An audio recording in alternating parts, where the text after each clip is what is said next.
4, 3, 2, 1, boom. So I took a 4.5-hour ride down to San Diego because my friend Brendan was filming a Showtime special. Yeah. And it was Run the Jewels the entire way down and back. Thank you, man. It was awesome. Thank you. Woo. I wish I could work out as hard as people work out to our music. Seriously, man. I've lost 31 pounds, but I'd be 90 pounds down easy now. That was one of the things that I was saying. This is workout music. Yeah, it is. It is. And Elle and I are chubby as two fat little bears. But well, you were saying you lost 31 pounds. Yeah, though. 31 down. That's I an maybe accomplishment. picked up 3 over the holidays, Yeah. but I'm on my path. I really am. Shouts out to Al Claiborne, who's from out here, who's a hell of a trainer. If I had his discipline, I'd already be 100 pounds down, but the goal is 100 in the next 18 months. You can do it. Yeah, I know. 100%. I mean, I just eat bad and got lazy. Yeah, but you know what, man? You can turn it. It's one of those things where you just, if you could stick with it for 90 days, it'll become a part of your life. Well, that's the goal. That's the goal. You know what I mean? And I'm about it. Like, because I like meat, so I still get to eat meat, and I like green stuff, and I don't like salad dressing. So I think it's going to be relatively easy for me. Yeah, like olive oil and vinegar does not taste bad. Bro, I don't even use that. Like when I have a salad, when my wife makes salad, she literally will make the salad. She may add a little goat cheese or not. She'll throw some chicken or some steak on there. But if it's fruit in the salad, I don't need any salad dressing. Just throw some strawberries or some apples or something to just give me that spry of juice, and I'm good. Yeah. Now, if I could figure out doing that 3 to 4 times a day versus the one meal I'm with my wife and then eating like trash in the studio, I'll be great. Yeah, that's the problems when the temptation rolls in. You see burgers and fries, you just go, fuck it. You see a Coca-Cola, real Coke. That really is it for me. Oh, I had to quit sodas. Yeah. They're the worst. Which brings me to Cripa-Cola. Yeah, so what is Cripa-Cola? You gave me 2 bottles of it, but I wanted to keep it in the refrigerator. I want to enjoy it in its perfect temperature. Coca-Cola, Pepsi-Cola, RC-Cola, anything with cola, right, has probably killed more Americans than anything else in the world, right? So anything that's cola, because Coca-Cola's provided tons of jobs in my hometown. I don't want to diss them. They might promote a concert of mine, right? But we know that sugary drinks aren't good for you. Right. Yet we don't have an aversion to, we don't criminalize sugar. And my doctor literally told me, Michael, sugar is poison, right? I want you to work it out of your diet. But these kids that are members of these little punk-ass street fraternities, essentially gangs, we criminalize and villainize a bunch of teenagers who simply don't have anything to do. They don't have jobs. They don't have skills. They don't have organization. They don't have police athletic league like they used to. They don't have people engaging them in academics or sports the way they used to. So they just kind of, mess off, fuck off, sometimes fuck up, and violence happens, right? If you could take those same kids with entrepreneurial spirit that'll sell you water on the side of a highway, and you add it to something the public already wants anyway, cola, you create something like Cripa-Cola and B-Pop. And essentially what you're doing is creating the same sugary shit that we all go buy and drink and we shouldn't. And now we're giving the structure of, say, a Hell's Angels to say, yeah, you can say we're a criminal organization, but we still can sell you a fucking T-shirt because we're now paying our taxes, we're now employing people, and we're now doing what we're supposed to do. And that's what I wanted to give the gift of my friends who are members of street fraternities. And we actually pulled it off at the show. These guys actually managed to bring something in microcosm to the market in Atlanta. It did well enough for us to continue doing it, and I'm going to see how far it can go. And what's in it? Sugar, water, artificial, what is it? Food color and flavor, and that's it. I think it's 6 ingredients total those guys got. Do you know what Zevia is? You ever fuck with Zevia? You mean the fake sugar stuff you use? Zevia is soft drinks that are made with stevia. Yeah, but the thing is, like, you know what I found out with me with sugar? It's either just do it or don't. Like, for me, it's easier to do things that are actually a real just sugar, like a Mexican Coke, or just have, some carbonated water with lemons in it. I don't do well with the imitation. It's kind of like getting a hand job. I want the whole thing. I know what you're saying, but this stuff is good. It's different. I've had some. My man Pooh Bear, who writes for Justin Bieber, he's did it. It's just I am such an addict of sugar. You want the real thing. Yeah, so it doesn't make sense for me sometimes to tempt myself. So I'll do just drink water? I do a lot of water now, a lot more water now, and I do a lot of club soda with lime, which I used to talk shit to LP about. I mean, you're drinking white guy drinks. and now L is ordering a fucking, he's ordering a drink, and I'm just like, yeah, I'll take a club soda and lime. That's good, man. If you could stick on that path. Shouts out to my man, Bear Loke, who is a friend and mentor. A lot of times you might see a guy with me who does security. Bear introduced me to Shaolin Kung Fu, basically kicking and punching and moving around. He also introduced me to a lot of the guests that are on your show. including, guests that talk about intermittent fasting, that talks about getting rid of sugars and stuff. And he just loves me like a big brother. So he keeps me in tune with what's going on. He's the person that actually introduced me to stevia. Always good to know a guy like that. He's got his finger on the pulse. I like to know people that are smarter than me, so I don't have to learn as much. I can just go to them with questions. Yeah, absolutely. That's the move. Yeah, I don't like being the smartest guy. No. Nah. Well, I don't have that choice. That option's not possible. Yeah, so. You need to get in another room if you're the smartest. Yeah, fuck that. Yeah, I mean, talking to Elon Musk on the show about that, when he was talking to me about the thoughts that are bouncing around inside of his head that he can't control. And then it's always been his whole life, like, you wouldn't want to be me. I was like, Jesus Christ, I'm just thinking about it. I thought I did something cool smoking with Mar, and that was definitely cool. But you getting Elon Musk to fucking smoke is classic stoner history in the making right there. Yeah, I didn't even... The thing about it is, if I had any idea that people would react to it that way, I mean, I would just do that on a normal show. That's normal. Yeah, it's California. It's legal. We smoke weed. It's no big deal. It's fun. It's like a camaraderie thing. I think so. Everybody's sharing space together. It's a peace pipe of sorts. Absolutely. It's one of the only things you sip off that another man's lips touched. Like, everybody does it. Yeah. Right? Well, women too, but we just don't admit to ourselves that there's another guy.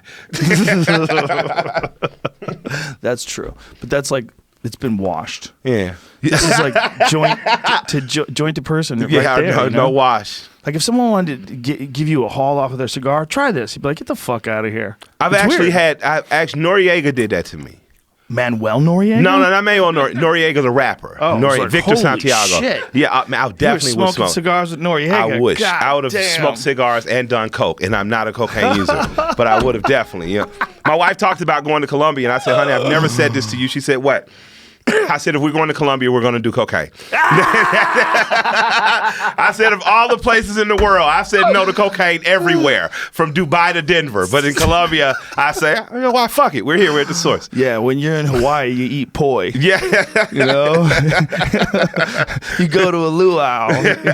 I would try for sure those leaves, the chewing of the leaves. The coca leaves. And in Peru, as you ascend up the mountain, shouts out to Immortal Technique, my Peruvian raw rap friend. I love that dude. Yeah, I do too. He's a good man. He's been on a couple times. He's a great guy, man. Great human being, man. Yeah. Dude, that guy brought me a plate of his grandma's food to the podcast studio. That's how down home that dude is. He's one of the best human beings. A plate of food. He's a great human, man. Like, that's more of the stuff I'm saying people need to do instead of arguing ideas and extremes. You need to get with people who don't look like you or not culturally alike. Yeah. And you need to allow them to do things like that, because that creates friendships, empathy, and builds bridges instead of burning. Well, he's just a real dude. He is. He's a real dude. Like, who he is, that is who he is. He's got very strict ethics in his mind. He's essentially very smart. He's like a soldier, you know, in terms of how he thinks and operates and takes care of his people and moves. You know, he took me on my first tour with rap music, rap music. Before me and L went out together, I went out with him. You know what I mean? And we ran through the South together. And he was just pro all the way. And we became friends, and I just love him to death now, and I'd go to war with him any day. Yeah, he's a great dude. Yeah. I've hung out with him a few times. Yeah. Like him a lot. He came to my mother's funeral, God bless his soul. Did he really? Yeah. I believe that. That sounds like him. Yeah.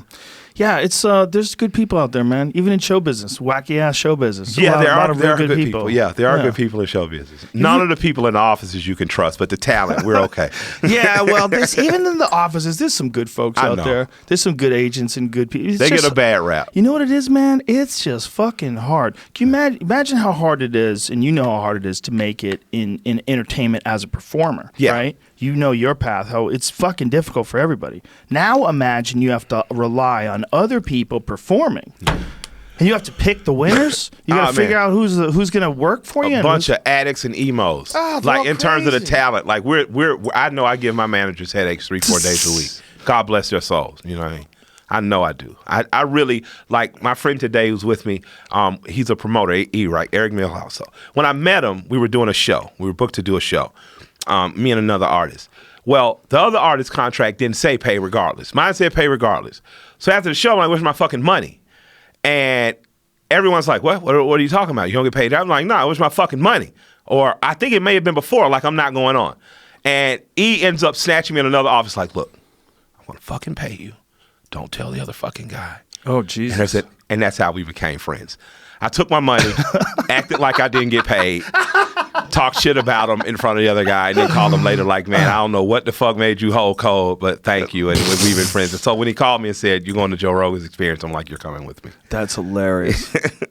Yeah, those sketchy gigs where you're not sure if you're going to get paid. I know, it's bro. Part of the business. It's the chitlin circuit. Yeah. You know, it's like me and T.I. playing Montgomery, Alabama in 2003. Wow. You know. Chitlin circuit. Wow. It's fun. The chitlin circuit is fun. I will advise anyone who likes, like, you know, you like street rap, to get to the South and get to one of those small clubs where anybody's accepted, and just go watch those kids as they grow up. You're going to see some hellified shows. Now, how does a manager find a rapper? How does like an agent find a rapper? How does that work? It works a lot. Go to the local shows? Yeah, local shows. I will say, like in Atlanta, Meech and Key, who both their management for 21 Savage, they've been on the Atlanta scene for years, cultivating young talent, whether it was Grip Plies, rest in peace, 229, which was another group out of Atlanta. And all these kids were dope. You know, some worked out, some didn't. Grip died of cancer, unfortunately. 29 members went their separate ways, but still are making dope music.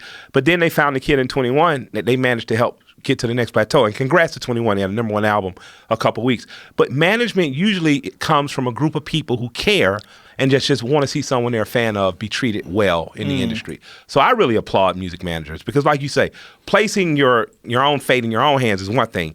Placing it in the fate of an emotional addict, which a lot of times the act can be, including myself. Yeah. Oh, shit. You know what I mean? That's a roller coaster ride. That's a hard job. The stress of other people performing is brutal. Yeah. My publicist, God bless her soul, I thought I killed her a couple of times this year. You know, she might have come from I have two publicists, white woman named Catherine, who's done a lot of music publishing. And then when I start talking about topics, I have a black woman named Jennifer Farmer, who's a great publicist, but she's also a publicist for like former Senator of Ohio, Nina Turner, and mega church pastors.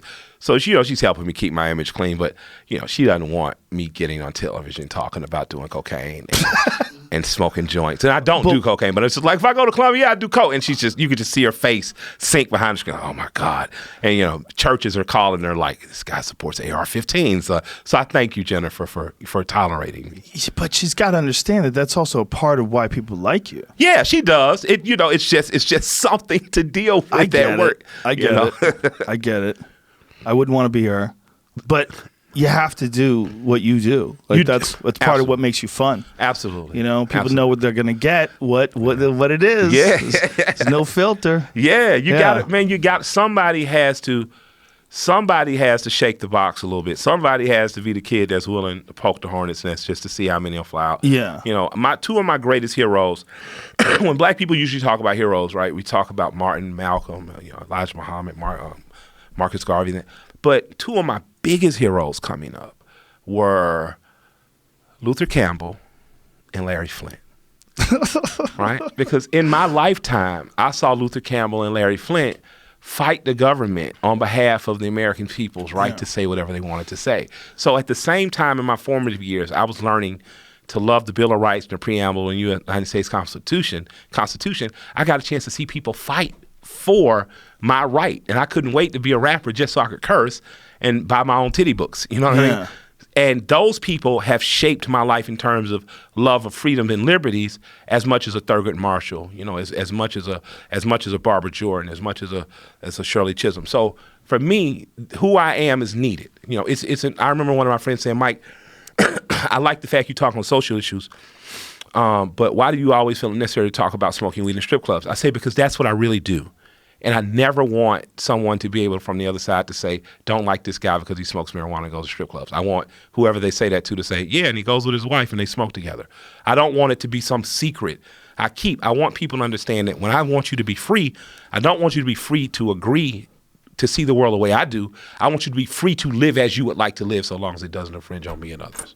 That's supposed to be what this is all about. That's supposed to be what this country's all about. That's what Miss Ellison told me. Yeah. In high school. Well, the Luther Campbell thing was so strange because it was that one area in Florida, right, where they had very strict blasphemy laws. Yeah. They've tried porn stars there before. Yeah. They tried some male porn star who was doing some really fucked up videos. They tried him down there for obscenity, and they had him locked up. They it's very conservative. Yeah. And they just decided that the 2 Live Crew was just too much. They were drawing a line in the sand. Yeah. Huge, but it's a crazy thing to do when something's very popular. Yeah, they also make examples out of the popular. I just found out what the monkey on a stick thing meant. What apparently monkeys in India are wild out, so farmers will kill one monkey and put his head on a stick so other monkeys will know, hey, this is dangerous to do, right? So essentially, famous people, me, you, Luther Campbell, Lenny Bruce, Rodney Dangerfield, Andrew Dice Clay, Richard Pryor, Eddie Murphy. What you become is something to symbolize what will happen if you dare step out of line or social order. So your head being on a stick is less about actually charging you for crimes and more about keeping the rest of the public in fear. It's a lynching. Yeah. And a lot of times we don't want to say that, but it really is. You know what I mean? So do you think they see something like 2 Live Crew come up? They never had a rap band any kind of band like 2 Live Crew, right? And then they're worried what's next. So let's nip this shit in the bud. They'll snip it in the bud. Put the head in the stick. Put the head on the stick right there in the yard. And thank God Luke fought. I can remember channel 2 or 5, ABC or CBS, and they were getting off the plane in my town. I'm a kid watching this, 12, 13 years old. And the news reporters just went TMZ style, just put it in their face. And I can remember Brother Marquise just pulling up a Playboy magazine and the titties being right there on the screen. I'm like, yes, because it's live TV. Yeah. And the reporter almost dropped the camera, trying to get it out.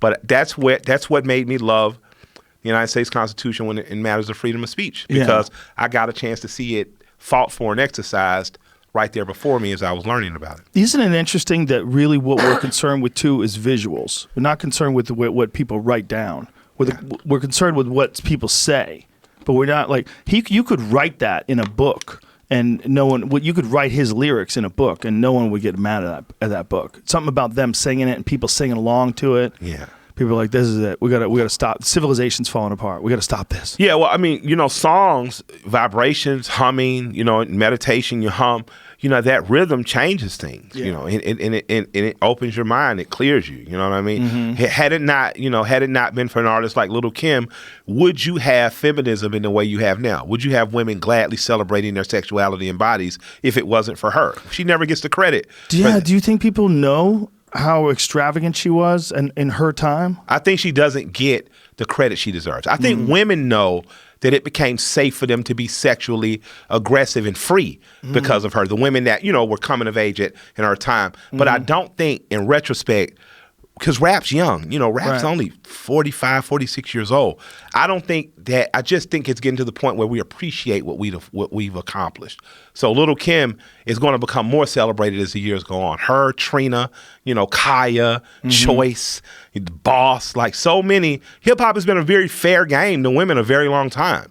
Whether people want to know it or not, you've always had the call and response records in hip hop. I get on there, I'm the baddest motherfucker in the world, and then a girl pops up behind you, nah, motherfucker, I'm bad. You know what I mean? Right. Those records have been around forever. So we've always promoted equality within, because it made money, it made sense. And women were the audience too. It's pretty amazing that hip hop is really only 40-something years old. When you really stop and think about that, it's one of the primary sources of music in the world. Yeah. I mean, if you think about how many songs are being published, how many songs people are listening to and enjoying right now, how many of those are rap? That's a fucking giant number, man. Yeah, if you could look at the whole country right now and just a little light goes off when it's a rap song is playing, woo. And if you listen to Wheeler Walker Jr., Wheeler Walker says the rest of country music is just biting rap and acting like they aren't. So, well, I think it was a little bit of that, but I think at one point in time it was a little that a lot of rappers would look at guys like Waylon Jennings and Johnny Cash and old school gangster country guys. Outlaw country is way different from today. I love outlaw country. You can't tell me Waylon Jennings, Chris Christopherson, Willie Nelson, Johnny Cash aren't kicking it. That's what the fuck is up, right? Yeah. But that's not the same as you allocating a Nelly beat to your song and talking about cowboy boots instead of Air Force Ones. No. Not the same. No. There's something about the Allman Brothers Midnight Rider and, Whipping Post that's radically different than you just singing about your Ford and rafting on Saturdays with your chick. Yeah, I don't think people even understand Tied to the Whipping Post. You can't fake that song. When they came at me about the NRA interview last year, every day I smoked a joint, woke up and laughed and listened to that record. Like every single day. I just wanted you guys to know it didn't bother me any. My wife just told me to shut up talking to you all. We went shooting a lot more, and we play Allman Brothers Whipping Post every morning because I had to remind myself that this is normal, that you're being done like this publicly because you're disagreeing with a system that people have agreed to that you don't agree to, and it's okay not to agree. So the Allman Brothers really got me through that segment and stopped me from punching a lot of bourgeoisie black people in the face. Well, you're a proponent of your right to carry a gun. Yeah, and I'm a lover of the United States Constitution as a whole, of all our rights and amendments. But in particular, you know, the First and Second Amendment rights matter to me as an African American, as an American. First and foremost, as an African American, I've only been free 55 years. My parents were born in apartheid. And as an American, we are a country that broke off from what we felt like was the tyranny of a monarchy. And we did that because farmers and guns dared to wage guerrilla warfare against, at that time, one of the largest armies and navies in the world. So I honor that by continuing to be in the spirit of those farmers. You know, in the continuance of Crispus Attucks, the first person to die in the American Revolution, was a black man. You know, so for me, I would dishonor those patriots who started this country and Crispus Attucks, and I would dishonor the lineage as an African American who's only 55 years in freedom by giving government my gun back. It's not something I believe in. Government is people. Part of the problem with giving government anything is that they're just people. They're not something special. Absolutely. They're not flawless. Absolutely. You give people power over you, and they will. I mean, this is not saying we should stockpile guns and point them at the government, but if people have guns, it's way harder to just take over cities. Absolutely. That shit happens all the time in other countries. It does happen. Absolutely. Where people get occupied. It's just. And governments turn on them, and governments change the rules, and places that were democracies are no longer so. Absolutely. That's real. And we're never far from it. As safe as you feel, you're never far from it. But I think what we need more of is people like you that are a reasonable, very educated in the matter, very articulate person who comes from a place where they don't expect that argument to come from. Yeah, I understand. You know, like you think about left-wing people or Democratic people, progressive people, you always think, you know, you think about Democratic people overwhelmingly being appreciated by the black community, and you always associate them with being anti-gun. Yeah. That's a common thing. So when a guy like you steps out and says, no, I think it's a disservice to take this right away. Absolutely. And if I didn't support it and fight for it. I've been an African American 40 something years now, right? I have known Democrats primarily my entire life. I'm from the South, in particular the Southeast, Alabama, Georgia, Florida. I have never known a black male Democrat that was working class that did not own a weapon. So I'm going to follow the examples of my grandfather. I'm not going to listen to the National Party and their rhetoric about dearming the population. I think obviously we could agree that we would all love it if we never needed guns. Yeah. Of course. Yeah. Right? Of course. Yeah. Who wouldn't? I'd rather not need it than be prepared, though. Yes. Than not be prepared. Sure. Right. Better to have it, not to need it, than need it, not to have it. Yeah. And the part of the country I'm from and what you do often. Like, I'm from a part of the country. I grew up fishing, hunting, growing food. My sister grows food. Don't get to hunt as regularly now. Still fish occasionally. Shouts out to Greg Street, one of our biggest TJs down there. Is a great fisherman, right? But this is as normal in my part of the country as not having straws and being able to smoke in public in places like LA.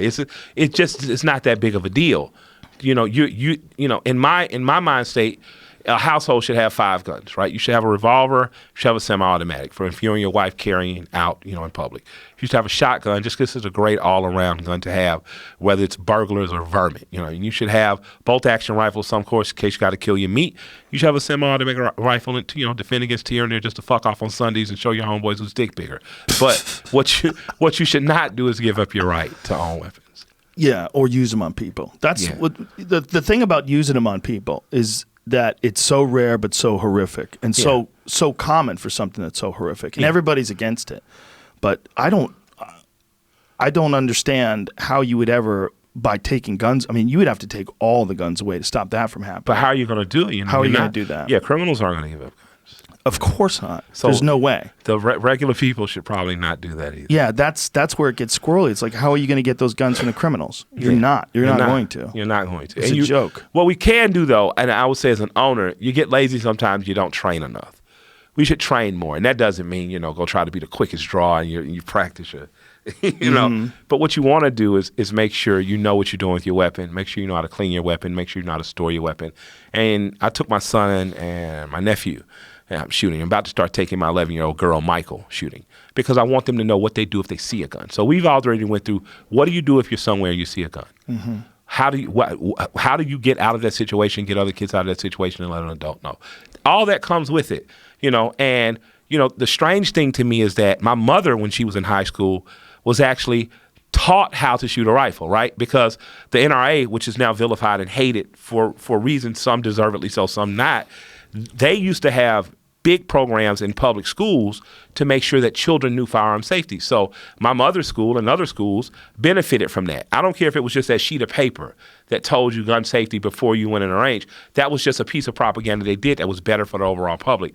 So I tend to say, as Americans, we've gotten away from stuff like trades in school. We've gotten away from different options besides funneling our kids into college debt. And we've also gotten away from basic training, such as balancing a checkbook, basic home economics, how do you make lasagna at home by yourself, and stuff like gun shooting and archery. I think that if those things return to public school, you get a safer, more confident student body. You get a reduction on things like bullying and bullshit, and you get an increase on self-propelled interests of children, and you start to grow scholars that excel. But do you really, how is it going to stop bullying? Just by knowing that more kids know how to use guns? Guns don't stop bullying. No, boxing class stops bullying. Pimp C said that. No one wants to fight somebody who's going to fight back. I think you're right. I think for sure martial arts, I know wrestling does it. Yeah. One thing it can do, though, is make people more aggressive initially. A lot of people just getting into it and learning how to fight a little bit. I get that part. It's like blue belt mentality. That's why you get with your homies, though. You go with your homies, so you and your homies are just beating the shit out of each other. You're not picking on a kid at lunch. You know what I mean? Like me, Willie Spearman. I can remember 6th grade. The thing is, though, man, you could hurt each other. There's a horrible video. Did you see the one that who put it up? What was it? It was one of those fight breakdown videos. Robin Black? Yes, it was Robin Black. 2 Steves. They get in a fight. One Steve KOs the other Steve. Yeah. It's fucked up. 2 dudes with boxing gloves on. They're friends, and one of them knew how to fight a little bit, and the other one didn't know how to fight at all. And he knocks him out. Don't do that to your homie. His head man. bounces off the floor. Yeah. I think martial arts in general is great for kids to stop bullying because you don't have to worry anymore. Look at this. Watch this shit. Look. This kid in the blue has no idea what he's doing. That guy leans in with a jab. Look at this. Plap. Oh. That is so fucked up. It's so obvious that he put his homie to sleep. He knows how to fight. Yeah. Like even when he threw a jab, he like leaned in on that jab. That was unless that guy is a real asshole that really needed that punch. That's a fucked up thing to do to your buddy. Oh man. Like look how this kid leans in.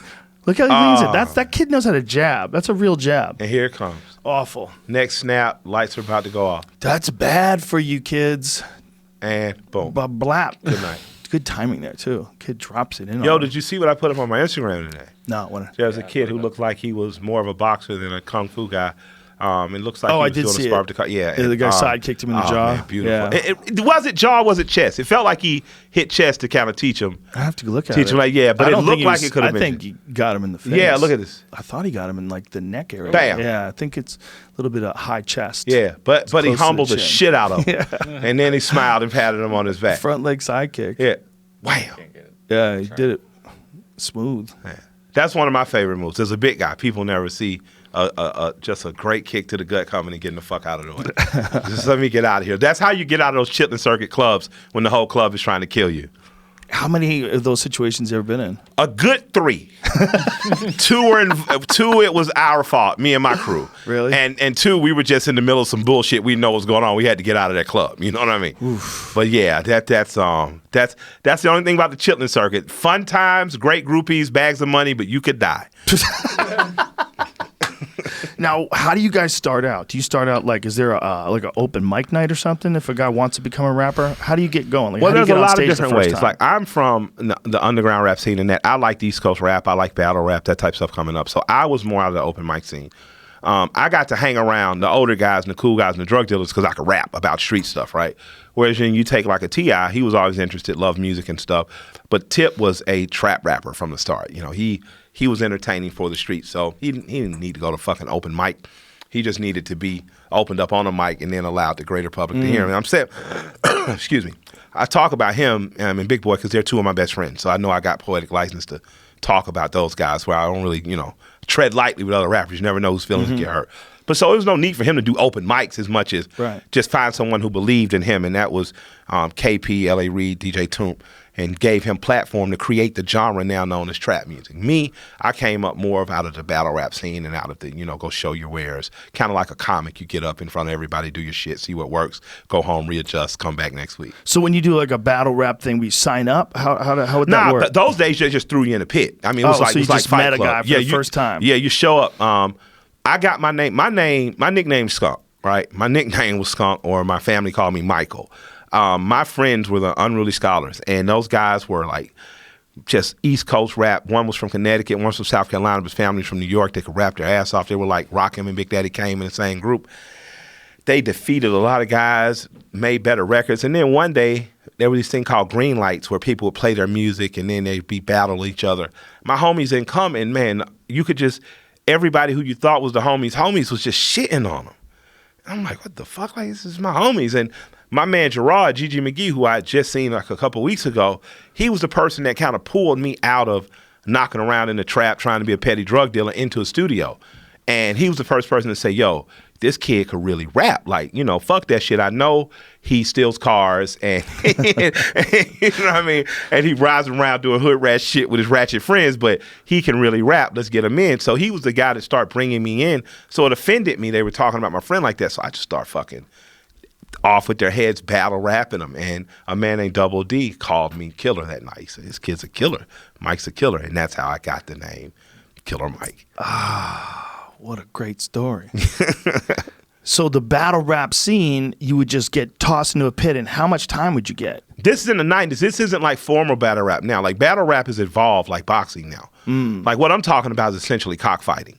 So, but like when you would battle rap, there would be no time limit. No time. You just went. You just went until you won the crowd, or the other guy shut the fuck up and walked away with his head down. What was a long battle rap? Man, like that night, those guys were still. I literally took out 4 and 5 and 6, and those guys were still trying to come at me before D, who was fucking built like you when we were children. You know what I mean? It was like, as obvious, D knocked you the fuck out. Just told everybody shut the fuck up. This kid won. So and it was decided. All right, D spoken. You know what I'm saying? DJ Double D gave me my rap name. It gets heated, man. I've watched a bunch of them online with dudes getting each other's faces. And it's man, my DJ Trackstar keeps me up with the battle scene, and I couldn't do it. Like as an older man, I'm just saying to myself, like, yo, I would have fought somebody, man. Like straight the fuck up. Like they man, it's the disrespect is amazing. It's amazing. It's a martial art, yeah, of sorts. It's a mental martial art. The ability to stay self-disciplined enough not to wild out. The ability to give it and take it. You know what I'm saying? Is an art. Have you ever seen Roast Battle? No. Roast Battle is what they're doing with stand-up comics with the same principle. They go, they prepare for it, like sometimes like weeks out, and they tell them who they're going to be battling against, and they write a bunch of jokes about each other and just shit all over each other. Ruthless joke writing. It's on Comedy Central. Don Rickles-worthy shit. Ruthless shit. Just ruthless. That's what comedy should be. It is that, and it's a rare place. That one spot where they're doing it like that, the Roast Battle, is a rare place because it's like pure joke writing and fucking meanness. I gotta check that out. That's called what we call joning in the South. Joning? Oh yeah, joning. Yeah, I mean joning the shit out of you. Like that's when you're just it's ruthless. Are you saying jawlin? Like no, J-A-W? like joning. Joan. To like Joan. Yeah, joning. Joning, yeah, like Joan the lady? Oh yeah, like Joan, but it's I think it's spelled Jone, not Joane. Like John Jones. Yeah, so yeah, and they call it joning. And there's parts like I think they call it that in DC too, but in Cap and some other places, but it's called joning in the South. Oh man, they do over there joning, just talking bad about each other. Yeah, with comics, it really is a martial art because you got to keep it together while this person just ruthlessly shitting on your appearance and your life and ex-relationships and divorces. I mean, people are ruthless. Such is life, man. Yep. Life is real. Yeah. I got to give props out to my friend who's a comic, Lil Duval. #1 record with that Smile Bitch record. But Lil Duval is one of those guys where, man, he's going to say some shit to you, man. It's going to test your nuts. He going to hit you. You know what I mean? He's about this high, but his fucking ego is this big, and he's really good at talking shit. So I've heard him destroy some rooms. He Stylebender, who's like one of the best fighters in the UFC. Yeah. He came out to that song in his last the fight. Smile Bitch? Yeah, Smile Bitch. That's a great fucking song. I'm very proud of my friend, man. It's a great fucking song. That's Any a fun song Snoop jumps on is usually a great fucking record, man. And Stylebender, as he's getting ready to go into the octagon, he was dancing. He was dancing to the song, and then he got inside. He was dancing, having a good time, and then once the fight started, I don't know if you've ever seen him fight, he's in the Matrix. He's on another level, like spectacular striker. His kid, lightning. No, I got to see him. I haven't. Lightning fast, incredible timing.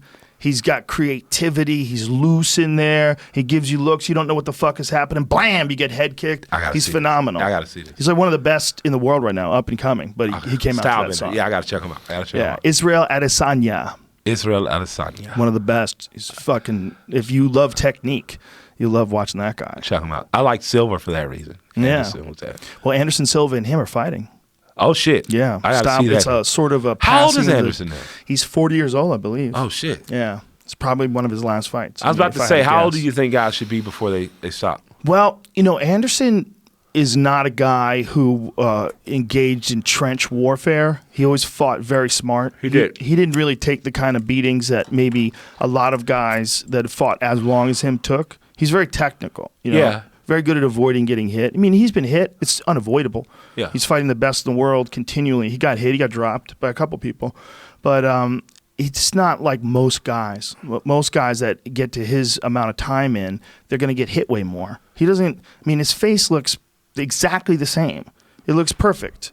He doesn't have a messed up face at all. When you think about that guy, the fact that he fought the best of the best forever, and his face, thank you. Oh, his face isn't fucked up. I mean, that's all you need to know. Just look at his face.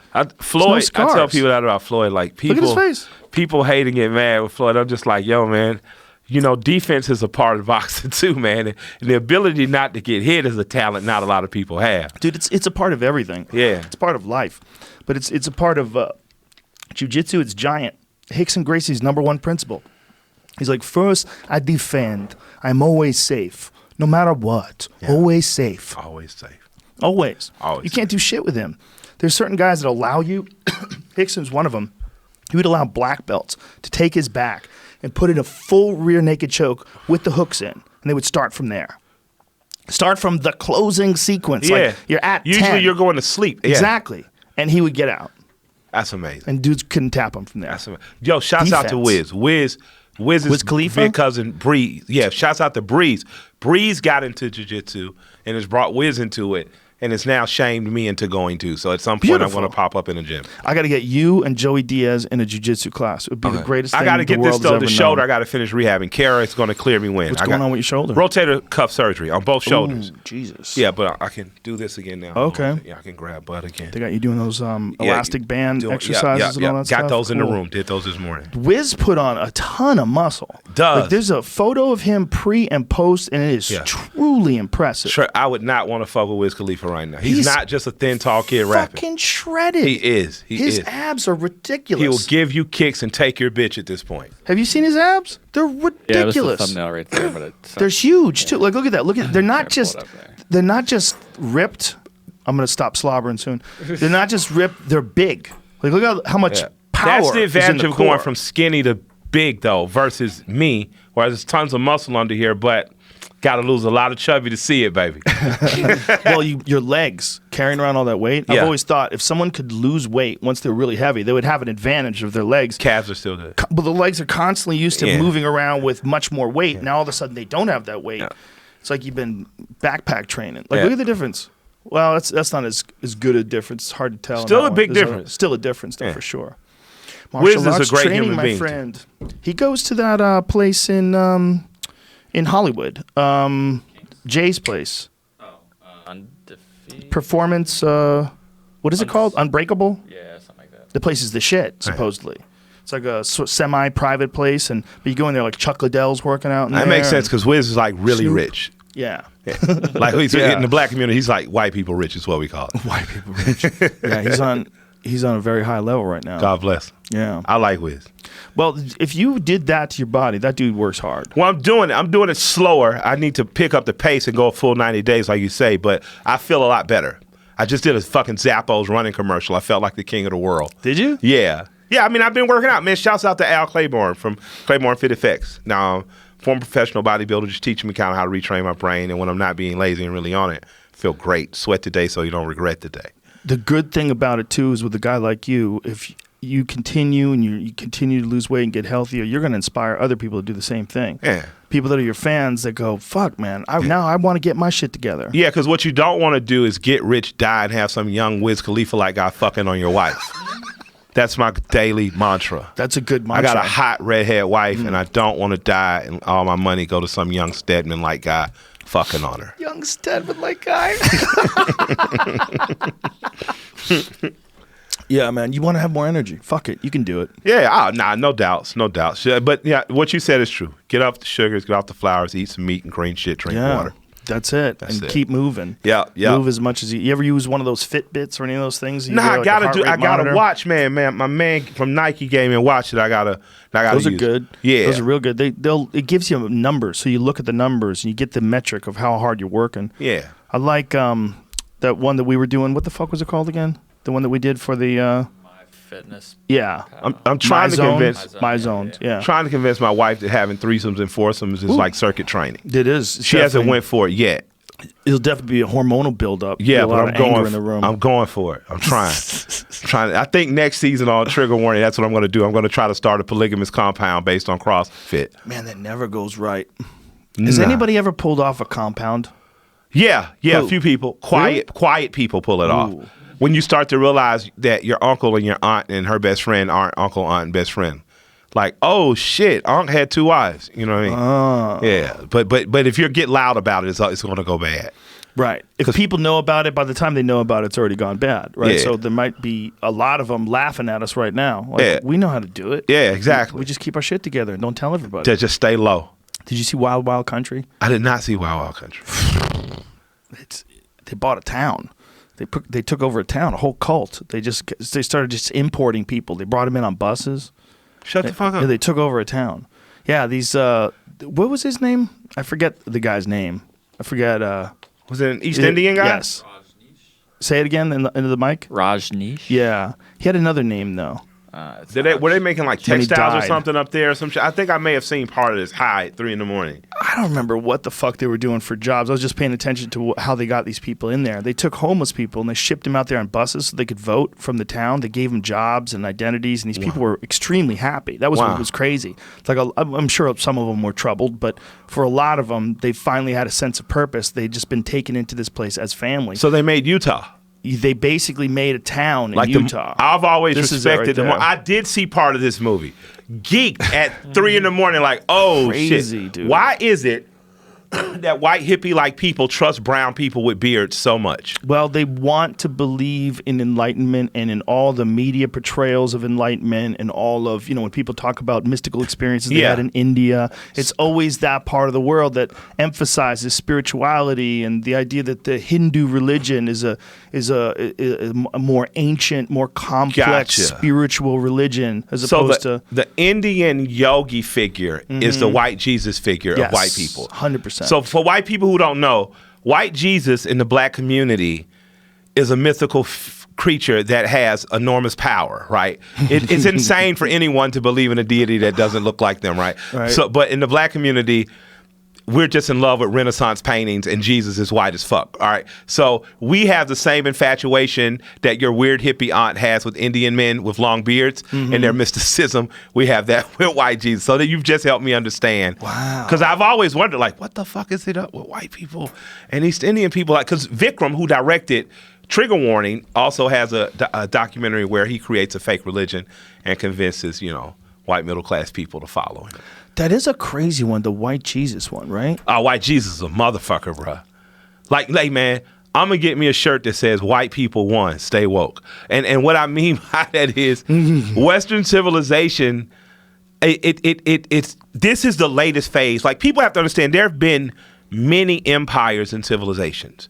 There was a time where Mali in Africa and Kemet in Africa were the biggest civilizations and colonizers on earth. Later, Persia, biggest, like you've had systems. And right now, the West has just for the last 1,000 years or so has been kicking and dominating ass. A lot of what we see on the news between the West and what we call the Middle East now, what was once Western Persia or Western Asia, this is thousands of years of war. You know, you're hearing Islam versus Christianity, but it's really two ideologies that have been fighting for thousands of years over how the globe should be governed. So with that shit, man, it's like, there's no stopping this shit. But white Jesus springs out of that and kind of goes everywhere and colonizes everything. So, you know, the church pops up with candy for kids, Bibles for you. And by the way, we're going to be gone a while, but we're going to leave this guy here on the wall so you know what the ideal, what God's son looked like. So if God's son looks like a doobie brother, then so does God. God looks like Jim Morrison. You know what I'm saying? Jim Morrison with a full beard. Yeah, straight the fuck. You know? Wow. Yeah, it's when really Jesus was probably a tan guy with dark hair and curly hair and, you know, and brown eyes that was saying shit that the government and the church didn't like, so they knocked him the fuck off. You know? Why do you think that each race looks for someone of another race to be their advisor? Because I don't think people trust the divinity in themselves. You know, I think that once you understand that as human beings, we really only look different because of subtle differences in atmosphere and change and, you know, who you mix with when.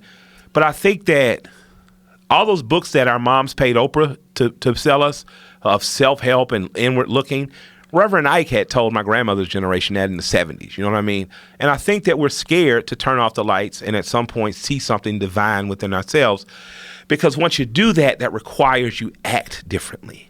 And I think that people need to be told what to do.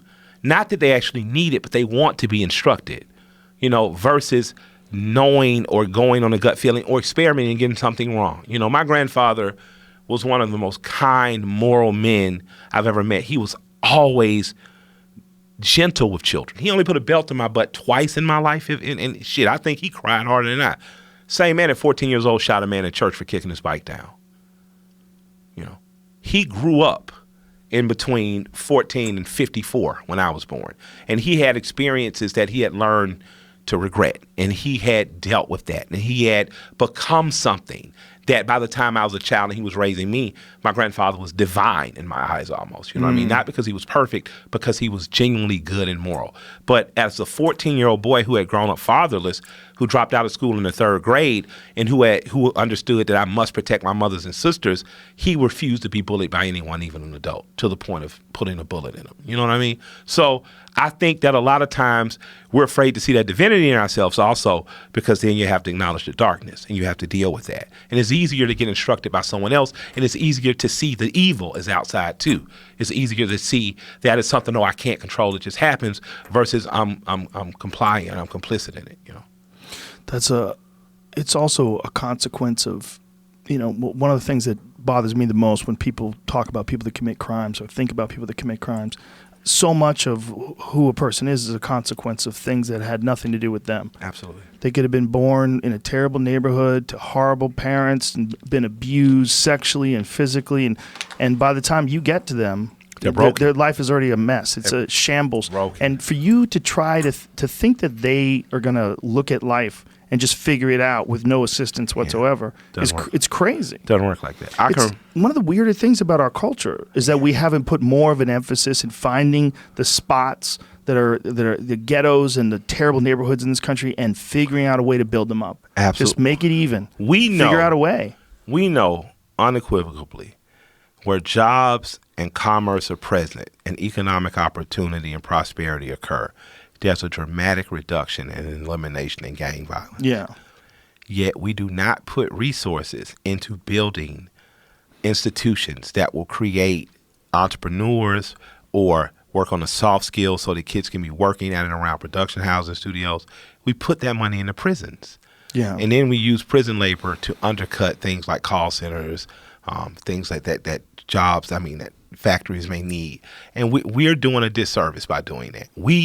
And I always say we because we look to our quote unquote leaders and blame them when so many times we allow it You know, we allow this to happen by not paying attention and not voting. We allow it to happen by not raising our voice, even though we know someone in prison and saying this is wrong.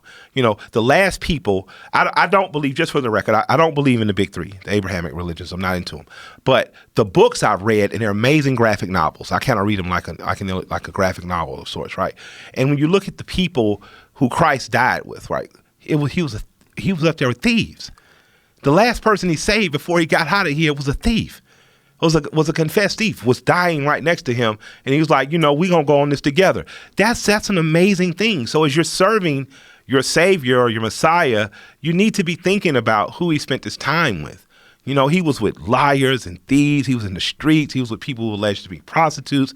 And I think that if we start to turn our attention to those places and we put our intentions in good there, we do produce on the other side better. But as long as we look at religion as something that makes us holy, makes us clean, washes us of our sins, and we become pious in that, I think religion will be something that's forever kind of harmful and help to create that. And I think that believing that some people are good or evil doesn't allow us to say, well, what could we do to fix those ghettos, to fix those depressed areas? Because for every ghetto where I'm from, for every ghetto that's in a city in the South, I can show you a mountainous region with a trailer park that's just as bad. For sure. And those kids deserve a life better than Oxycontin addiction and turmoil and pain too. You're right, 100%, 100%.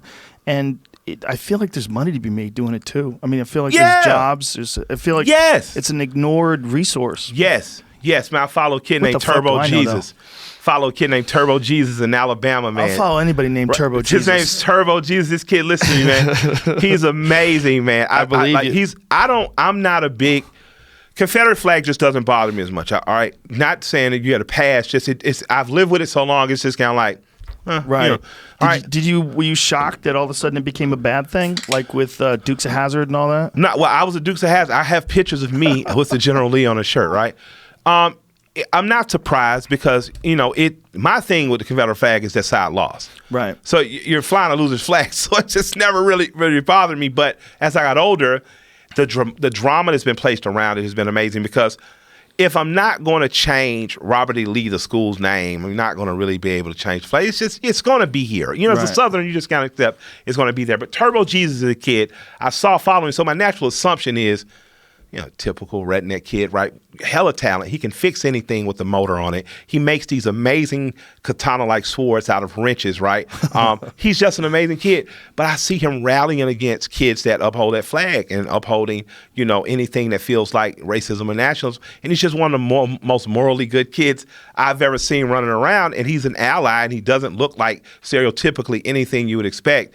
But that's the great part of this to me. The great part of all this country is, you know, as polar opposites as people try to make, say, you and I, here we are together as equals.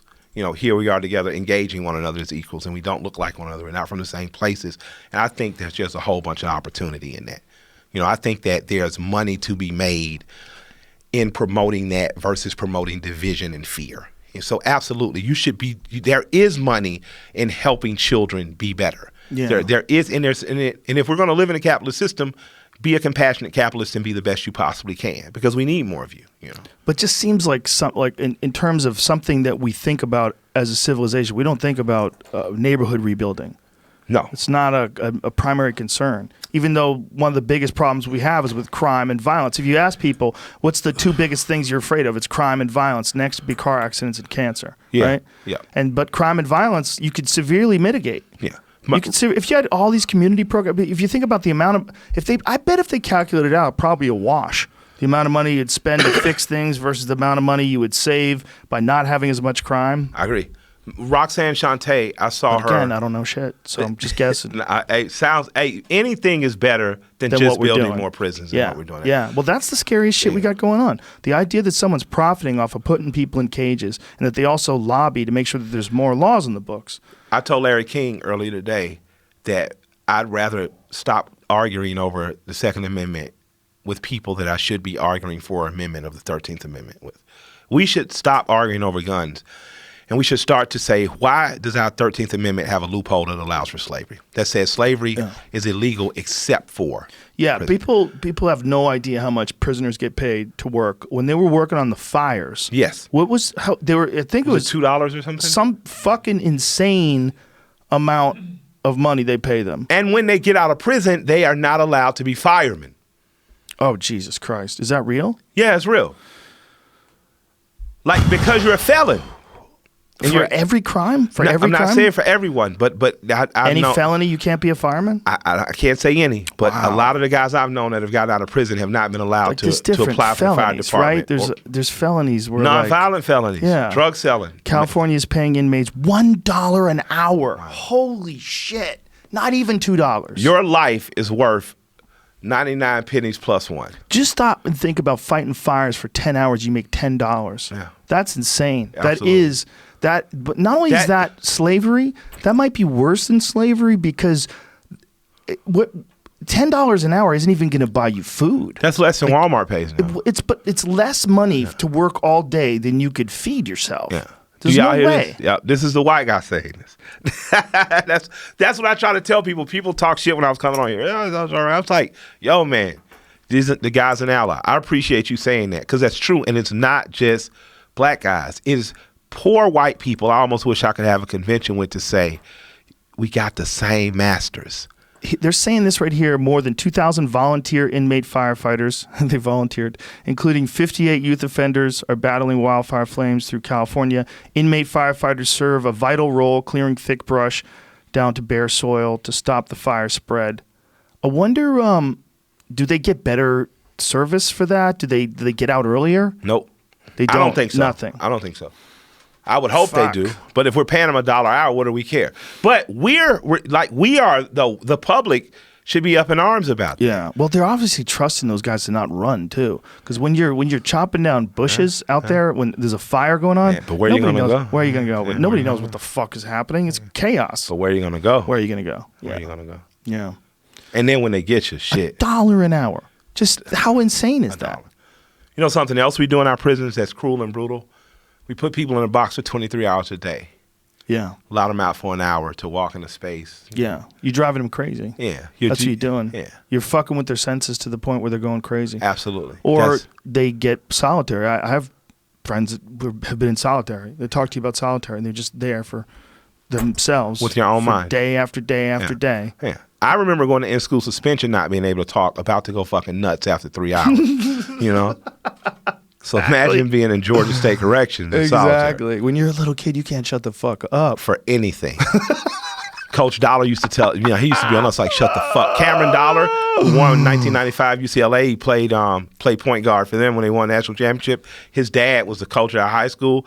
His dad was the basketball coach, and he saw after in school. And I stayed in school. Oh, man, I knew his dad like a fucking player. I couldn't play any basketball. I'd just be sitting there quiet. He'd be reading the paper, just like, I can't wait to get the fuck out of here, man. Coach Dollar don't let us say shit. That's how I knew I didn't want to go to prison. Thank you, Coach Dollar. Shouts out to Cam. Not talking to anybody for just a couple of days would be enough to drive you crazy. Now, imagine some people that have been locked in the hole for like 8 months. Yeah. They do that to people. Yeah, they do. Isn't that what they did to Chelsea Manning? Yeah, didn't they? Yes. That's exactly what they did, I think. I forgot what her original name was. As do I. I forgot. No, it's not. You might get played. I was going to say you might. I want to say the OG piece name. of shit. It's always been Chelsea. But yeah, she. I think they locked her in the hole for like 10 months. Damn. Yeah, no talking. Nobody. Just by yourself. Fuck you. By yourself. That's crazy. You could break someone's brain. Easy. I heard of people's brain get broken on a good edible. I watched First 48. I see motherfuckers' brain get broken 15 minutes of cigarettes and a honey bun. You know, yeah. That's another reason I tell kids don't commit crime with your homies, man. Watch First 48. You're going to see everything go bad, man, for a Newport. Yeah. Just so many fucking crimes. So many laws that don't need to exist. Poverty. We end poverty. We fix crime. When you fix a fuckload of it, that's for sure. There'll still be sociopaths and greedy people. You're going to have that, but far less than crimes of opportunity like robbing moms of their purses at gas stations, carjackings. You're not going to see stolen cars. You're not going to see burglaries. You're not going to see that if you start to have an influx of, we need to bring a lot of stuff back to America. We need to start making shit again. We need to start buying shit we make again. We need to, start refocusing on what we could be doing in-house, I think. I think that would certainly help us. And I don't know what we could do to sort of promote that idea of, why doesn't it, it's nothing that ever gets discussed in any political discussion. Like whenever there's some debates going on or whenever there's because we're being given an agenda. Yeah, but nobody ever thinks of that one aspect of our culture, the weakest aspect of our culture economically. We don't really consider it. Yeah. You just look at it as a source of crime. It's a statistic. Yeah. We look at it as though it's something that just is, like it has to be. Yeah. But it doesn't have to be like that. Well, especially if we know history. Yeah, and the television show, that's all I'm really trying to say. Like, there are other alternatives. There are other ways to try this. And we could. You can try to fix homelessness without criminalizing being homeless, right? We know that most men that are homeless have some types of mental illness or schizophrenia.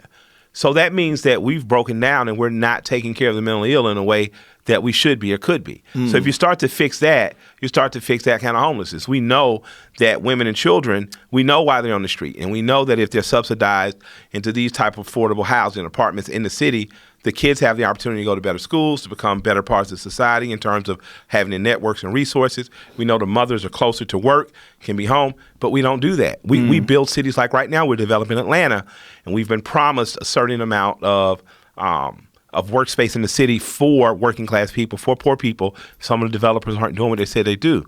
And because you do that, you start to increase the things that are blights on us. We just have to be really committed to it and do it. That's it. And once we do it, it's done. But if we keep acting like it's not happening and complaining about poverty and crime and war and not doing anything, it's just the cycle never stops. And that's the insanity I really don't understand. Yeah, well, everybody feels like it's somebody else's job. Everybody feels doesn't work like that. Yeah, and everybody feels like, well, you just got to get out of that neighborhood. Nah, that doesn't work. No, that's what what I was going to work. Roxanne Shante talked about regentrification. She said, she doesn't want to hear people keep complaining about gentrification when the kids that are leaving these neighborhoods, whether they sing, dance, rap or not, or just go get good jobs and go be decent human beings, you should be re-entering your neighborhoods. You should be buying houses or pieces of land there. One of the most impressive things, one of my favorite players is John Stockton. And I don't know if it's true or not, but I read a story that he actually bought a house right on the street he grew up in. So in the off season, he'd go back essentially home with his kids. So they'd had some type of normalization to their life. We should be doing that. T.I. and I have bought properties together in the same neighborhoods we grew up in. We're developing things like restaurants and stuff. I'd like to see more athletes and rappers become the merchant and business class in that way. And I'd like to see people who grew up in neighborhoods move back to those neighborhoods they grew up in, like the typical iconic American dream. You can build another 8,000 square feet in the back of your A-frame house if you want to, but you shouldn't be going to 60 minutes outside the city and then complaining about the blight of the city because you took yourself away. You took the talent and the resources away. Do you think that everyone should feel that way, though? Or is it, do you feel like you have to be committed to the city that you grew up in? Or couldn't you want to just get the fuck out of there and go somewhere different? There's nothing wrong with getting the fuck out, but you just think you should go back and support it. Yeah, it's like I tell kids, in college when they say, Mike, what can we do? Kids in college, when you go speak at college, they say, well, what could we do? Kids want to affect the world. Very easy. Find a kid in high school, tutor that kid, make sure they replace you at this university or another. That's it. You're just replanting the seed. If you grow food, you don't grow the same land year after year after year. You have to give that land a break, retill it, you know what I'm saying? And it's kind of like the neighborhood. So you don't have to stay in the same neighborhood your whole life. You don't have to feel like I never went anything or escaped anywhere. But you do have to, don't sell your mother's house. Rent it to your cousin. Let your younger sister, but don't sell your mother. That piece of land was worked for. The blood, the toil, the soil, it means something, and it should. And for working class people especially, it keeps your neighborhood and communities more like the ones that made you be a good human being, So I think that there's something, most people don't leave the town they grow up in. They move to the other side or they move to the suburbs. Most people marry somebody they knew. You know what I'm saying? My thing is make the best of it. Don't let it keep becoming the worst. A man named Mr. John My wife and I own barbershops, for people who don't know. We own these things called the Shave, Wash, and Groom Shops. We have one in State Farm Arena where the Atlanta Hawks play. We have our flagship store on Edgewood Avenue. Edgewood Avenue was once, and Auburn Avenue were once the centers of Black Atlanta in terms of commerce and retail and money. Atlanta Life Insurance Company was there. You guys Google some of this stuff. This is big time shit. You know, this isn't the old narrative of we've never had nothing, because that's not the truth.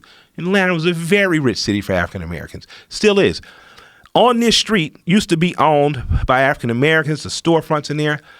Their children, after these people died off, sold the buildings off and sold them for cheap. And I know this because a man named Mr. John, who runs a grocery store there, stopped me one day. He said, you know, Michael, after we're gone and this neighborhood's been gentrified and everything's different, they're going to come along and say that white people stole this from us. And he said, that's not true. He said the children of the people that were here left and they never came back because they didn't think what their parents built was good enough. Oh, man, it killed me. Because that's not just black people, that's Americans, period. We have gotten to a point where we are unappreciative, we are entitled, and we don't think what happened before us was good enough. So we don't treasure it, we don't honor it, we don't reinvest in it. That could be a farm in Milledgeville, that could be a house in Adamsville. But we have to do a better job of appreciating ourselves, appreciating our community, and then appreciating our greater community. And you have to re-enter, you have to re-entrify that. You have to be a part of whatever gentrification happens to make sure that your stake is still there and that what you care about from a morals and civil perspective is represented there. My uncle John Blackman, who was a huge influence on me, died and had a 5-car garage where he did transmissions and stuff, and I begged my aunt to sell it. Please, I don't want you, I know they're going to come, the Beltline's coming, all this cool, but please sell it to me. I didn't want my uncle's building, you know, to go to strangers and become, you know, an apartment complex or something. And I walked in your building, I seen your building, and I said, wow, I know what I'm going to do with it now. I've had it for like 3 years now. I just had it, but I never knew what I wanted to do. But you were like, yo, you need somewhere to go every day. Your building is impressive. I'm like, yo, I'm just going to just make my uncle's building my offices, right? And I'll figure out a way to make a lot of money off of it. I mean, I've already made a lot of money, which is enabling me to buy it. But it's important to me that as this neighborhood turns into hipster land, because it's definitely going to be, it's just going to be black hipster. It's going to be like chocolate hipster land.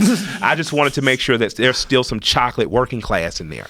And sometimes they're going to go buy coffee and there's going to be a loud ass muscle car and lots of marijuana smoke blowing out of it. So they'll know that, you know, my uncle's nephew's still in the town.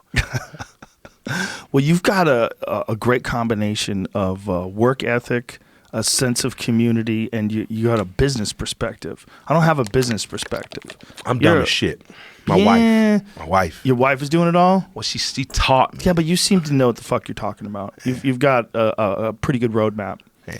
You know, I have zero of that. Zero business perspective plan. you have the discipline to go to the gym every day, though. I do have that. That's what I got. Yeah, but I'm crazy. I'm going to the gym to try to silence demons. Yeah, forever. I had, man, failing was the best thing that ever happened to me.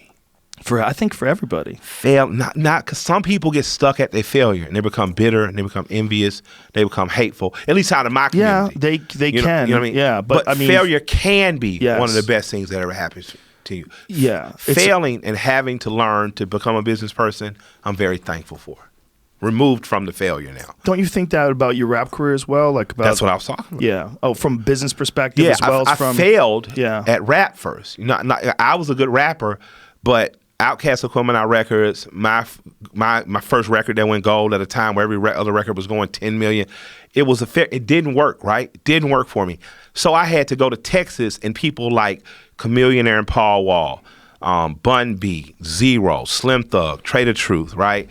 People like Flip and Hump. These people taught me how to press up my own CDs, put them in the marketplace, sell them at profit, reinvest and sell. They taught me that and selling drugs, in the trap. They taught me the rudimentary fundamentals of business. And when I met my wife, I can remember dating 2, 3, 4, 5 little hot chicks and her just mentally being, my wife caught her right freshman year of college, but just mentally she was light years ahead of everyone because her grandmother had raised her in that way. Grandmother had a shot house, ran a shot, or like a chitlin circuit. You go get a shot for $2 on Sundays because the South is, a weird place. We didn't used to sell alcohol on Sundays. So my wife, I recognized, had a sharper mind than me for business. What I had was good ideas. for what would sell or what would be well in the marketplace. And what she had was a discipline. Did you have any failures in your business practice? Or did you? Yeah, man. First few years I had a barbershop, I wanted to kill every barber I knew. Barbers are like independent rappers. You know, everyone wants to be more famous than they need to be, and they're artists. Barbers want to be famous? Yeah, barbers like being famous. I mean, they're like artists. Local famous, yeah. Yeah, they're artists. Right. Absolutely they do. Yeah. And they should be, you know what I mean? But with that said, man, it could just get frustrating. You know, one barber comes in one day like, I want to wear a glitter cape today, you know? And the next barber's coming like, yeah, I want to cut hair in the nude. I want to use your shop to do it. And you're like, bro, it doesn't work like that. Like this is the right. But I had to learn for us that the booth rent model, like you paying booth rent and us not making any more profit, that doesn't it. So we had to kind of say, well, what does Supercuts do? What does Great Clips do? You run it by commission and then you split. That means they have to be there. And that's how we kind of learned business. When we got an offer from the Hawks to put our place in the space of the arena and we want to be in more arenas, we started to understand, okay, this is how you do business. You know, this is not just how you make $2,000 to $4,000 extra a month, and that's just some good income for your wife to be able to enjoy. But this is how you start to say, you know, more than a barbershop, this is a lifestyle and retail brand. We happen to barber. But if you're a guy, I don't like going to the beauty shops or beauty stores to buy my brushes or buy my combs, or, you know, if you want to get a little gray out of your beard, you know, you don't want to be in the RX section of your local Walmart I was like, hey, where do I get the gray for my beard? Because I want to go get hot young chicks, you know. You want to go in a shop. And so we develop products. We have cool stuff. And you can just buy it right there. And we've learning to be business people. And hopefully I would like to become the Chick-fil-A of barbershops. I'd like for people to want to have us in their town and pay us a lot of money to come. Well, it's a man's hangout, too. And, man, you can say anything you want, and no one judges. You can talk. Oh. You can watch Joe Rogan talk shit. You know what I mean? Yeah, barbershops are uniquely masculine. They are. Like beauty shops are for girls. Yep. Girls can go into a beauty shop and get their nails done and know there's not going to be any men there. They can talk all kinds of crazy shit. Yep. That's one of the reasons why they like it. Yep. And the women that do come to barbershops are some of the best shit talkers, so even they fit in. Right. Yeah. That's what no barbershop is exciting as one that has those 2 or 3 women customers that are just prime shit talkers. How much, if any, are you paying attention to things like cryptocurrencies? DJ Vlad has taught me a lot about stocks, so much to the point that I bought my wife thousands of dollars in stocks for Christmas. She cried. She cried when I showed her the wedding band that I bought, because I never really got a wedding band, and said, I really want to, show you I'm dedicating myself to you, and this is never coming off. So at the beginning of Christmas, she cried when she saw my wedding band, and at the end, she cried when I said, I never want you to be fully dependent upon me or feel that way. So here's a lot of stock. And she cried like a baby. I called Vlad like, that shit works, bro. I'm going to get a threesome, bro. You know what I'm saying? But so I'm learning about, and I just put lots of money into S&P 500s, but I don't know a lot about cryptocurrency and stuff. I'm learning how to have money. I'm fascinated by them. The idea of a decentralized economy. Yeah. Because we're always the whole thing has always been about the amount of money that banks control. If you just stop and think about what goes on with the Federal Reserve and what goes on with all the money and how much a dollar's worth overseas and the balance of it all. If there was something that we could all rely on that wasn't controlled by any gigantic group of people that have a vested interest in profiting off of this pile of money, if it was some sort of a Bitcoin-like thing, it'd be a really different world. Really, really different. Yeah. It would. It'd be different if the world was moneyless. It'd be different if there was a gold standard again.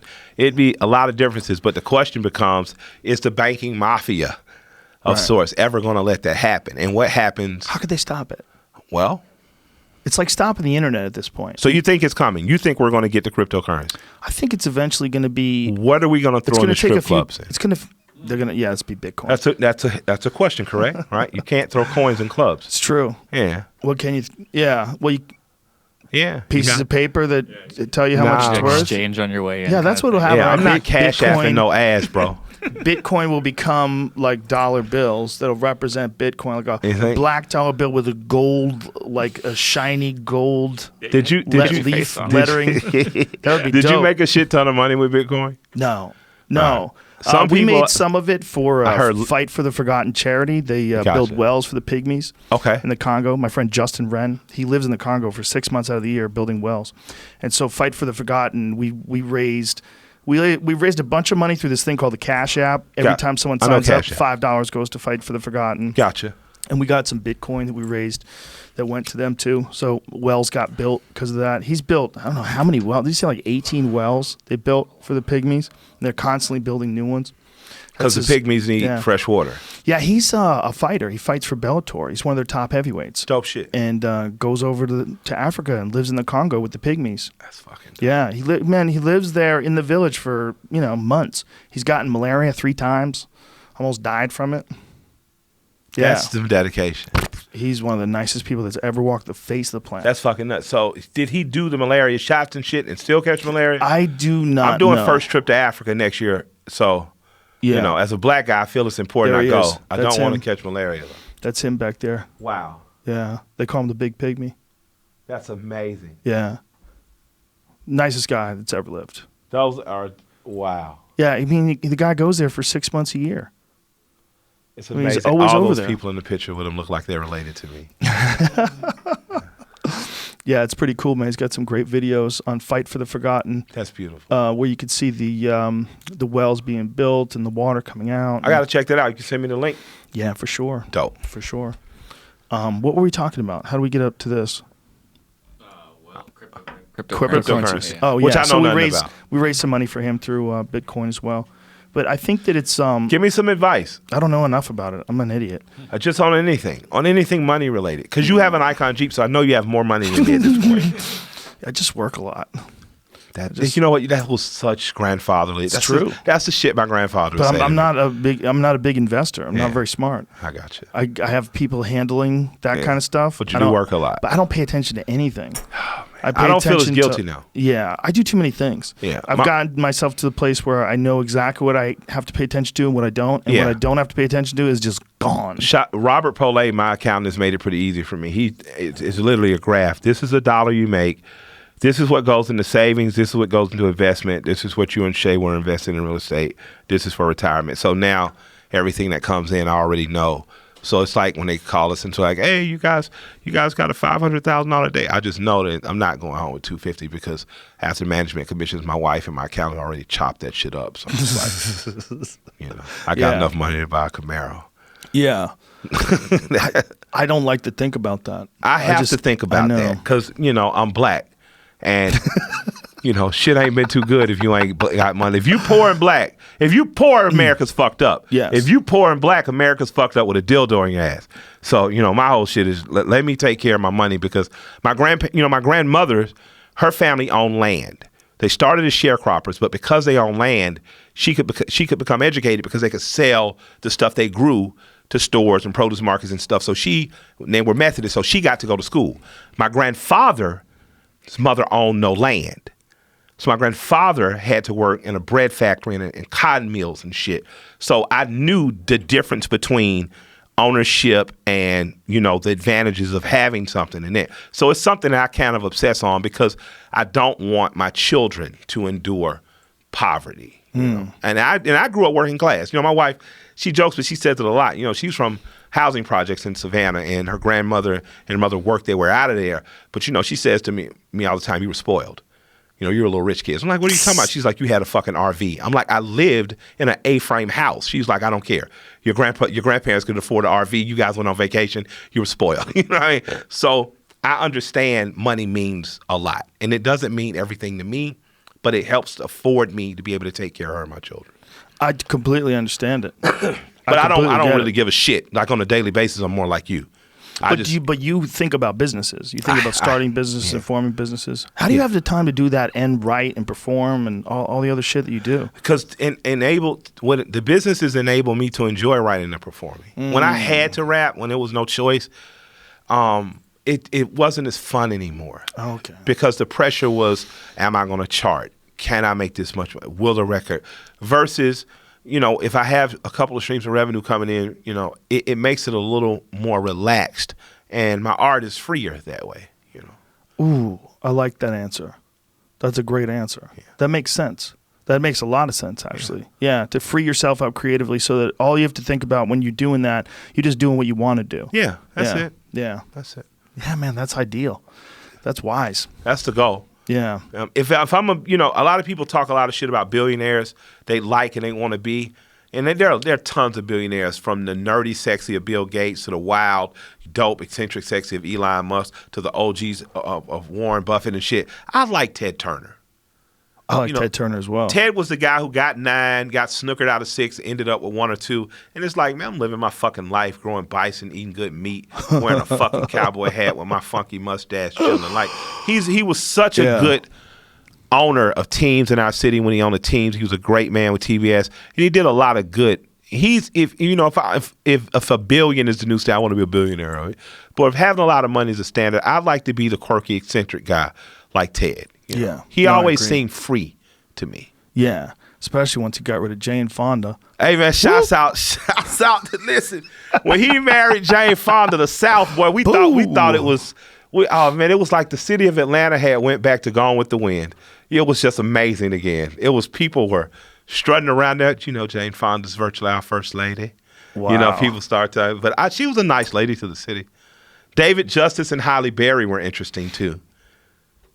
Not as interesting as Ted. Handsome bastard. He was. Handsome one motherfucker. billionaire. Where was it? What's the yachting event he won? I don't know. The yacht. He got in the yachting out of nowhere. America's Cup? That was it. America's Cup. Was it? I think that's right. Yeah. Was that right? Yeah. Ted Turner lived the life that Ralph Lauren puts on T-shirts. Yeah, he looks like a billionaire in a movie too. He does, he man. Looks like some Great Gatsby type billionaire. He does, man. Some guy who's a wise billionaire brings you into his study and you have a scotch with him on ice. Exactly. He explains shit to you and you're like, what in the fuck? Shouts out to Ted, man. I know you don't get your love like a lot of the other guys. I think he lays in the cut. He does. He's a fucking Montana growing bison. He's out there chilling. The man rebounded the population of bison so he could cook them and eat them. Like, get the fuck out of here. That's badass, man. Look at those overalls. Respect. That's how my fucking grandfather dressed, with the same mustache. That's what I want to be. Like, when I think about making $21 million and escaping the game and shit, this is me. Like, maybe overalls and a Braves cap, but this is it. Now, let me ask you this. How far away from him are dudes with machine guns at all times?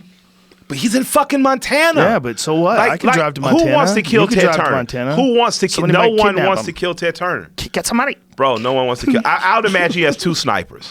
He probably has he probably has 2 snipers, say east and west, and he has one guy within a few feet of him. But very relaxed. I don't think Ted's walking around like Gaddafi.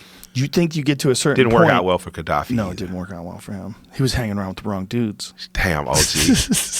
That last video of Gaddafi, that is one of the most disturbing videos in all of human history. Man. To see him realize that they got him. It's over. And then that guy shoves that knife up his ass, and he's barely even reacting to it. Man. He's in a state of shock. Like, you gotta understand, people who have not of a certain age, man, these were the villains when we were young, man. Gorbachev, Gaddafi, Castro. Like, when you start to, and I'm not saying I agree or don't agree, I'm just saying they were given to us as the villains. Yeah. I never thought Gaddafi could go out. The way he went out. Bad. We saw a couple guys go out like that, but that was the craziest one because that was him getting caught by rebels and them executing him on the spot. They didn't even wait. They didn't even wait. They're like, fuck this trial. We're going to kill this guy right now. They threw his body on the hood of the car and they're driving around with it. Like a fucking deer. Yeah, like a fucking deer. Exactly. There it is. Man, you bring it up, man. Research. They beat the shit out of him. It's a horrible video. And his dye job is showing. You can see his gray hairs. Y'all so fine. Little bit in the temple. Little bit in the temple. Damn. Yeah, that's But Ted Turner's the billionaire I want to be, if I could pick him. One of the most disturbing videos was Hillary Clinton laughing about him dying. Yo, bro. You see that video? No, bro. She's doing an interview, and they're talking about Gaddafi, and she goes, we came, we saw, he died. Oh, wow. And she starts laughing, because I guess they That's Game of Thrones worthy. That's Cersei's the queen over that's I don't want to. My friend called me this year, Outkast DJ Swift. My wife telling me I need a husband more than the world needs a martyr. That, and my friend called me saying, hey, man, really, I just don't want nobody to kill my friend. That really made me put shit in perspective. Like, maybe I should keep singing and dancing. Maybe you shouldn't try to Braveheart this thing. You know what I mean? Yeah, people definitely still do get shot. Yeah, I don't straight give a up. fuck what anybody says. Yeah. There was a dude who was an Enron whistleblower who shot himself in the head twice. Yeah, exactly. That kind of shit. Yeah, like that doesn't. What in the fuck are you talking about? Do you ever read The Strange Death of Vince Foster? I have not. It's a great book. Okay. It's about Vince Foster, who was in cahoots with the Clintons, shot himself. When they found his body, the gun was still in his hand, which never happens. Guns fly out of your hand. There was less blood at the scene of the crime than was missing from his body. So the idea is that someone moved him. Someone put him there. Yeah. Ray Donovan shit. Ray Donovan shit.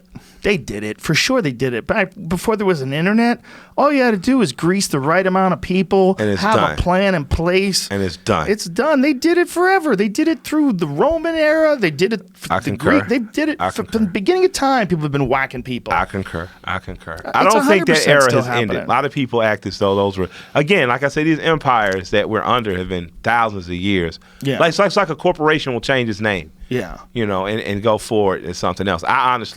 I'm going to at some point get a, what are the brothers' name? Romulus and I forget the other brother, but who were suckled by the wolves. That was like the fairy tale start of Rome.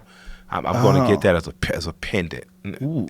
Yeah, it's going to be some. I like artsy rap shit, so I have like the Winged Victory of Samothrace is a piece. I have another piece that's Look at based that. on it. Get that. I'm getting that on a pendant. Jesus. Yeah, and was it Romulus and what's the other brother's name? Remus. It was Remus and Romulus. So apparently, our society that we live in under now was the legend is Jamie, will you it send me was that, please? started by two brothers who were nursed after being abandoned. Were nursed by a wolf. So Western society is built on that concept, and you're going to ask me to give up my fucking guns. The fuck out of here.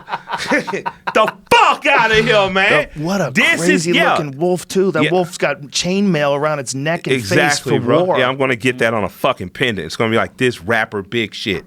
That's Yeah. a war wolf. Look Yeah. at that thing. Look at that. That's got its vitals protected. That's crazy. Yeah. That's what we're sitting in the middle of. Jesus There we Christ. go. There we go. Babies suckled from wolves. From wolves. So what do you think the mentality of the people who run us are?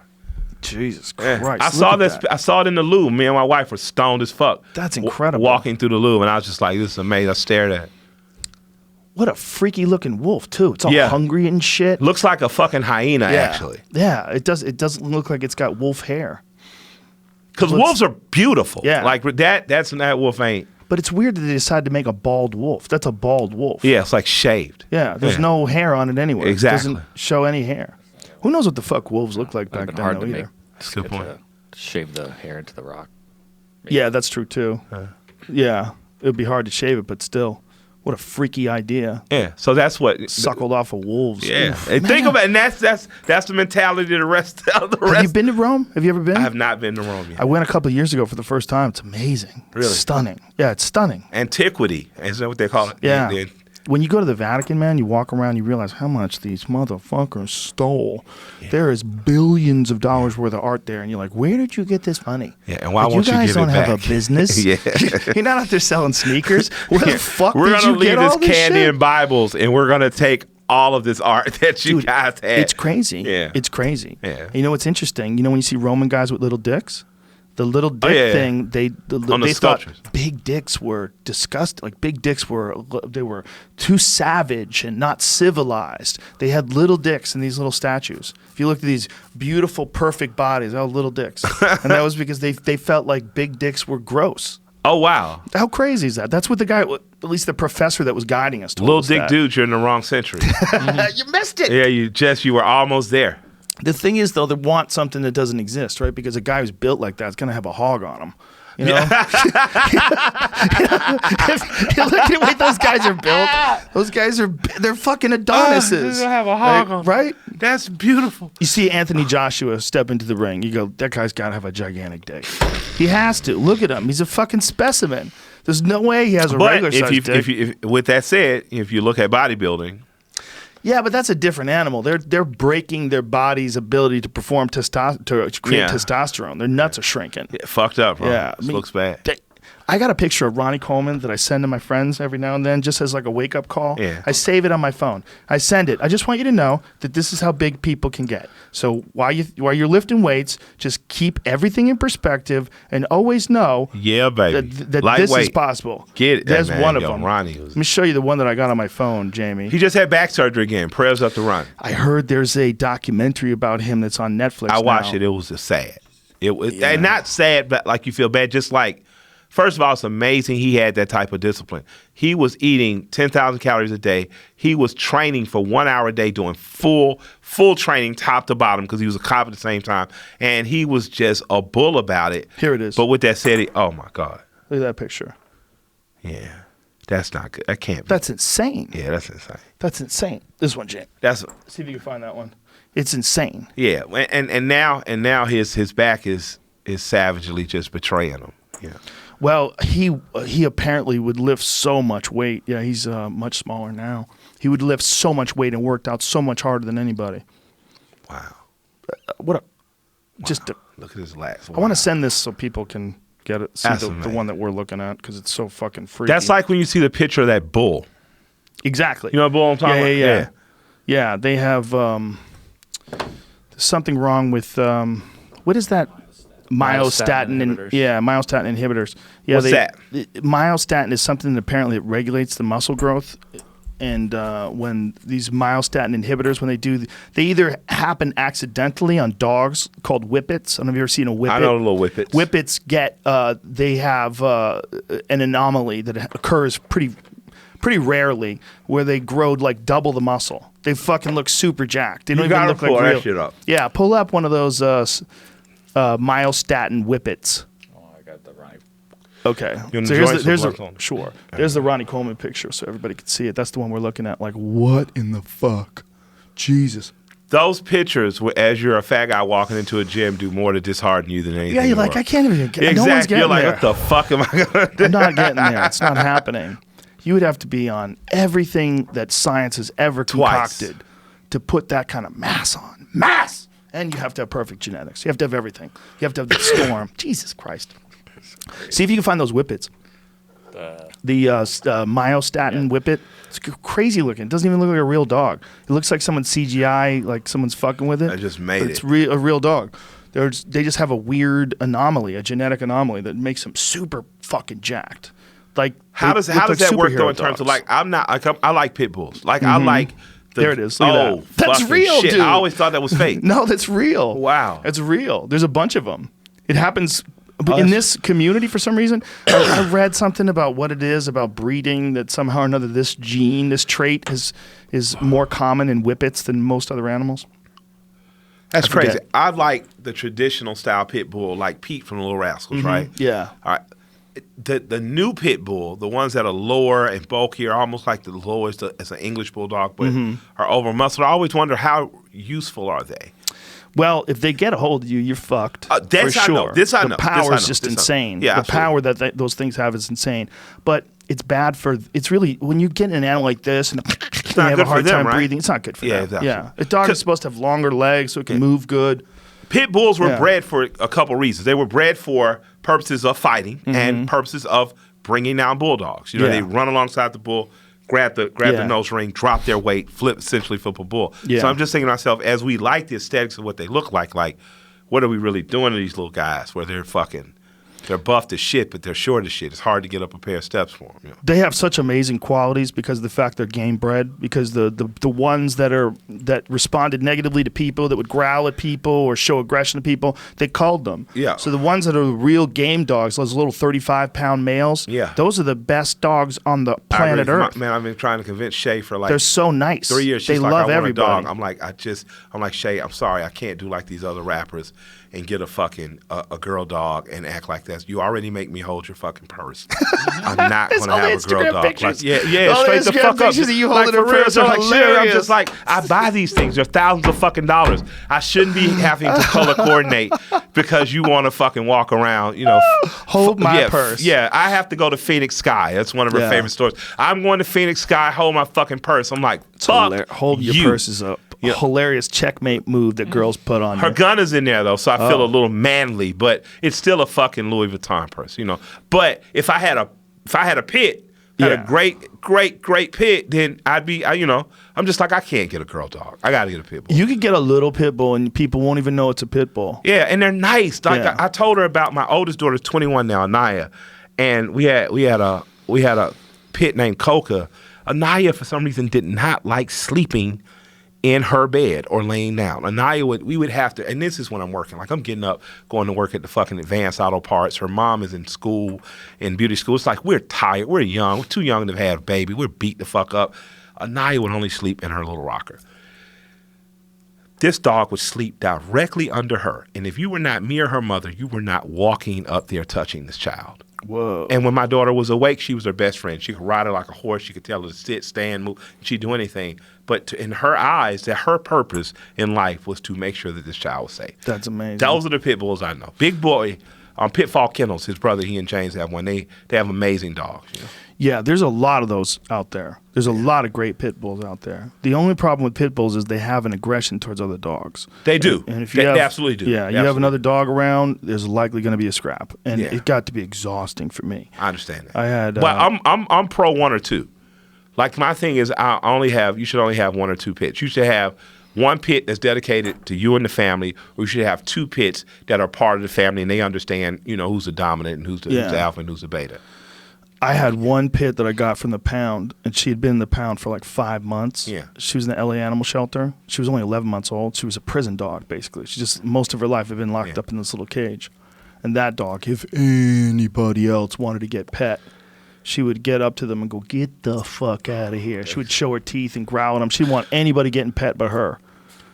Any other dogs that tried to move in, she would growl at them, box them out. She'd box them out, like check them. Like if you're trying to pet one of the other dogs, like no. She'd get right up in there. You know what I found with them? They're like children in that they throw tantrums. Yeah. So if they get lonely, and they get lonely without you, like they miss you, they'll do shit like just tear up the fucking sofa or the house or to the laundry. And then you'll get there, you'll call them, you're looking for them, and they're like, oh shit, I fucked up. And they're hiding, like in the room and shit. Like they're brilliant little fuckers. My man CeeLo had a bunch of great pits back in the days too. I'm going to get a pit bull. I'm declaring that today. Shayna can't tell me what to do. Wow. That's happening. As long as you're a responsible owner, train it well, make sure it doesn't get loose. Yep, and I don't believe in fighting dogs. No. Not a fighter. No, fuck that. They're escape artists too. You got to be careful. Those motherfuckers can climb a fence. They can climb a fence. They're smart enough to open a gate. Yeah. I've seen them run up a tree. My oldest daughter has a tiny little dog, and it's one of the smartest dogs I've ever seen because it's part Chihuahua and part Australian Shepherd dog, I think. But it's the only dog I've ever had where its paw got caught on the leash and it lifted its leg up and put it behind the leash. Oh wow! I've never seen a dog do that. Dogs get that one arm in front of the leash, and then they're fucked. Yeah. I can't do anything. You gotta help me. That's This dog looked at that and went, oh, this is easy. Oh, shit, my bad. And I looked at them like, you little motherfucker. Yeah. You're a smart little dude. My wife had an Australian Shepherd when I met her, Muffy. Yeah, that smart dog, that was a fucking brilliant dogs. And Chihuahuas are smart and can be mean. Fucking dog. Oh, yeah. They can be mean. Yeah, surprisingly. But the weirdest thing is that all those came from wolves. Everything came from a wolf. Yeah. All of them. Yeah. That's nuts. Yeah. Every dog. Somehow or and another, people we are took going to a get mad wolf. when I say this. Some people in my community, and humans evolved from monkeys. What are you saying? What kind of Hey, when blasphemy? people get so people. That was the words of Killer Mike. If you're just listening, I didn't say that shit. We definitely didn't pop up just like we are. I don't believe that anyway. What do you think happened? I don't know. I don't know what happened, but my wife says joking. You got to know my wife. She's very cool, very down to earth. She's my best friend. She speaks in this thick Creole-like accent, and she'll just say things blindly out of nowhere that are just fucking hilarious. And we're watching Planet of the Apes, and she says, people get mad about it, but shit, when you look at them, human beings do look like monkeys. I mean, we probably were swinging the fuck around a few thousand. And I'm just thinking to myself, you do realize in the black community that's an insult to even call us. And she's just, because she's black, of course, she's just like, hey, man. She points at the screen, and I'm just like, yeah, we probably evolved. And people can have whatever debates they want to about it, but I think that we act a lot just like, I think human beings are arrogant because we think we can communicate and we can use tools to build shit. But basically, we're hairless apes. And, just because we can communicate doesn't mean we're communicating the right things. Animals live in harmony with nature in a very different way. You know what I mean? They kill for hunger. You know what I mean? Apes can kill for reasons that are non-hunger related and things of that nature. So we know that's a part of us. But I honestly think, I think we evolved from something that didn't necessarily look like us, Yeah, that may have swung from a tree. Even, we're the most advanced of the primates, but we Exactly. exhibit characteristics that we can see in the lower primates. And if you pay attention to all the top scientists who have been studying human evolution, they're all pretty much in agreement that there was something that we were all similar to, and they all branched off in a bunch of different ways. It's amazing they keep finding new forms of people, too. Yeah, Like I saw one they just found. Decinovian or something like that. That's what it's called. The one from Russia. And so do you think aliens really popped down, fucked a monkey, and we popped out 9 months later, and here we go? Oh, look, that would be the most fun. Yeah, I think That'd be so the most too. fun. I think if a pit stop happened, and what was the movie that was really crappy, not as good as it should have been? That was the aliens precursor or something. It showed essentially where they Prometheus. Prometheus, right? Yeah. That should have been very good in theory. Yeah. But I think that's the possibility. Aliens were hanging out at the moon, said, "Yo, look at the blue planet. Let's fucking go see what it's," and said, "Yo, wow, that monkey looks great." Fuck the shit out of it, got out of there, and the next thing you know, you have war and pestilence and violence and poverty and MMA and joints. But one monkey that accelerated way past all the other ones. Yeah. Like one invention, the ability to communicate, and the ability having opposable thumbs, the ability to communicate, and then it started advancing. As soon as it started talking, started figuring out ways to express itself to each other, and then they started making things, and they're off to the races. And the next thing you know, a couple 100,000 years later, the world's different. It's like this thing erupts and then just covers the world with its shit. Yeah. And that's us. How do you subscribe to the theory that we just may be a virus and the Earth may be getting rid of us? Well, no one would like to think that, right? But the reason you call a virus something, it's just a word that's been assigned to a living organism in a system by medical science. Yeah. I mean, we all know what a virus is. It's a real thing. It's amazing that these brilliant people have discovered it and come up with vaccines to stop and prevent them. But it's some sort of a life form, really, essentially. Yeah. Now, if we looked at the Earth as being a living organism, and we should. It's certainly, you can make an argument that it's a kind of a life form. Yeah. That it's a host of massive amounts of life. Yeah. Of all of the life. Yeah. You would think that maybe some of those things would not be in harmony, just like some of those things in a human body aren't in harmony. Yeah. Right? Your gut bacteria is off, or you got a cold because there's bacteria in your body that you picked up from a fucking bathroom somewhere, or whatever. You're sick. Absolutely. All that stuff could easily apply to how human beings interact with the Earth. Are we the virus, though? Because when you got to look at it, at some point, the Earth is, or the theory is, it's a living, breathing organism. Here's what I can say for sure. Okay. We are the virus to the ocean because we don't even live in it. And think about it. Yeah. That's life. Yeah. Before we were monkeys, we were something that crawled out of the ocean. Right. Right. Imagine if the ocean was, I mean, I don't know what it was like. We are getting 100,000 really years stoned ago. now. Yeah, this is we're where our stoned as fans fuck. wanted us to go. We're stoned as fuck. I don't know what the ocean was like a couple 100,000 years ago, before people really became what we are, tool using, people that figured out how to get out into the ocean and capture fish. Imagine if you could see it. Imagine if you could see an image of how many fucking fish were out there 200,000 years ago versus how many are now. Yeah.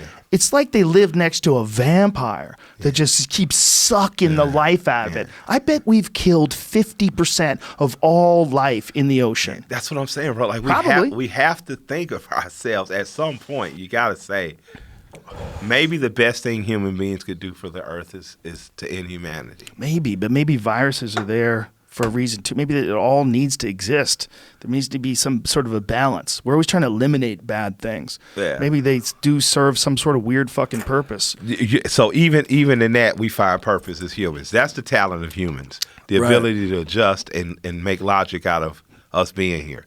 Yeah, well, and to keep moving and make more of us. Does China make it to the moon? They grew cotton on the moon apparently already, right? Yeah, they grew something on the moon, but it died. Yeah. It died quickly. I was happy that it was the cotton, because seeing as how they're the biggest investor in Africa and China was growing cotton, that didn't go well for black people 500 years ago.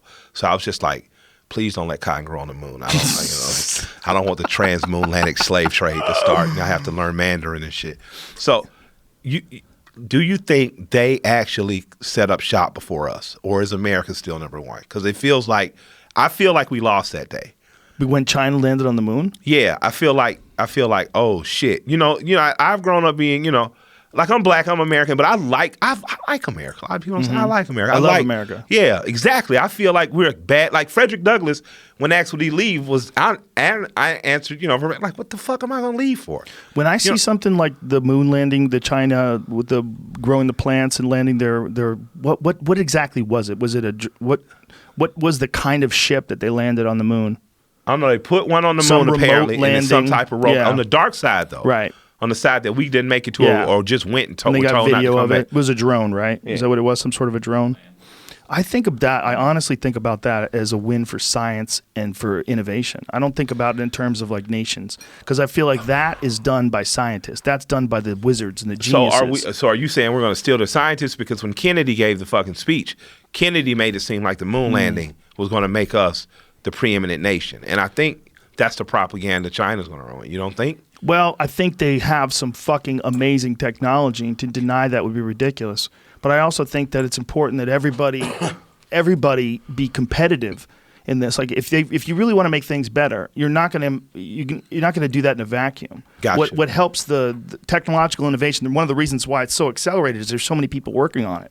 It's not just a few people trying to make cell phones better. I got There's you. fucking Absolutely. so many geniuses Absolutely. out there. So when I see something like this, like they landed on the moon, I go, the geniuses won. You just They gave got me hope. Yeah. Yeah. They're Chinese people, but they're just people. We're Yeah. all just people. Absolutely. And the idea that they're going to all get those people on that side to think the same way is what we're worried about, right? That it'd be us versus them, and their technology is going to impact our life. Well, that's the way we frame it as a country. Yeah, we always worry about that. Yeah, we have to admit that. That's the way we frame it. But if you look at the history of the world, that happened so many times. I think it makes sense to be worried about the rest of the world. I get it. Yeah. I'm on this side of the fence. So and no problem with that. But I'm an American. So you definitely want to know if Red October is going to happen tomorrow. Fuck, man. I think Russians don't hate us. I don't think anybody has a quarrel with anybody over there. It's the governments. It's what's the hustle is that the real interaction is between a very small amount of people that involves all these other people that are with them for some strange reason. I think they should just be thrown essentially in a stadium to fight to their death.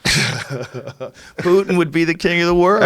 He'd fuck everybody up. Him and that other dude that runs the other little country next door that was on Real Chechnya? Sports. Yes. That guy is a huge supporter of MMA fighting. He's fucking badass. Yeah. There's some beasts over there. True. That guy, you know how bad Putin would fuck up Trump? Oh, Christ. You can't, a fight to the death with Putin? I would actually probably bet Putin versus Obama too. Yeah, for sure. Yeah. But look, Obama's probably better in a debate. Yeah, but Putin's a real exactly, killer. That's what I'm saying. He's a real killer. I think He'll kill you. You'd have to go all the way. Bush one, I think, was badass maybe as a younger man. I mean, to lead the CIA, you got to have some killer in you. Yes. He was a tough guy. But I probably have to get all the way back to Kennedy in terms of physical prowess, and his back was bad. I think you got to go to Abraham Lincoln. He was a all the way wrestler. to Lincoln? Yeah, he was wiry. He had that farmer build, farmer strength. He did. Wiry. Those old dudes back then, you had to carry everything. True. They didn't, farm work was real work. Yeah, just Abraham. Carried everything everywhere. All those dudes are just wiry as fuck. He was a wrestler too. Yeah, I heard. Yeah. So he's beloved in my community. We like him a lot. Yeah, I get it. Yeah. He wrote this little thing called Emancipation Proclamation. Did you see that stupid fucking movie where they had him as a vampire slayer? Did you ever see that? Nah, I saw the trailer and decided maybe that's not the one for me. That's so weird. That was one of the ones you're happy your kids don't ask you to go see. Yeah. Jamie, didn't you say it was based on a graphic novel? Yeah. So it was like a fun Sort of, comic something book like that that, somebody made, and then they turned it into a movie. As a movie, it was like so weird. As a graphic novel, probably worked better. Yeah, there's some things that work better. That should stay in their world. Yeah, right? Like there's Who some... greenlights that movie, though? Who says, Good fuck question. it? That's it. There's a fun movie. I mean, it was dumb and fun. Yeah, but I'm just saying, No though, disrespect. I liked it. Yeah, but who gets it? Like, who gets that movie? The pitch me. Yeah, right. So, Abraham Lincoln. He's going to kill vampires He's going with to an fucking axe. kill vampires. With an axe. What? What?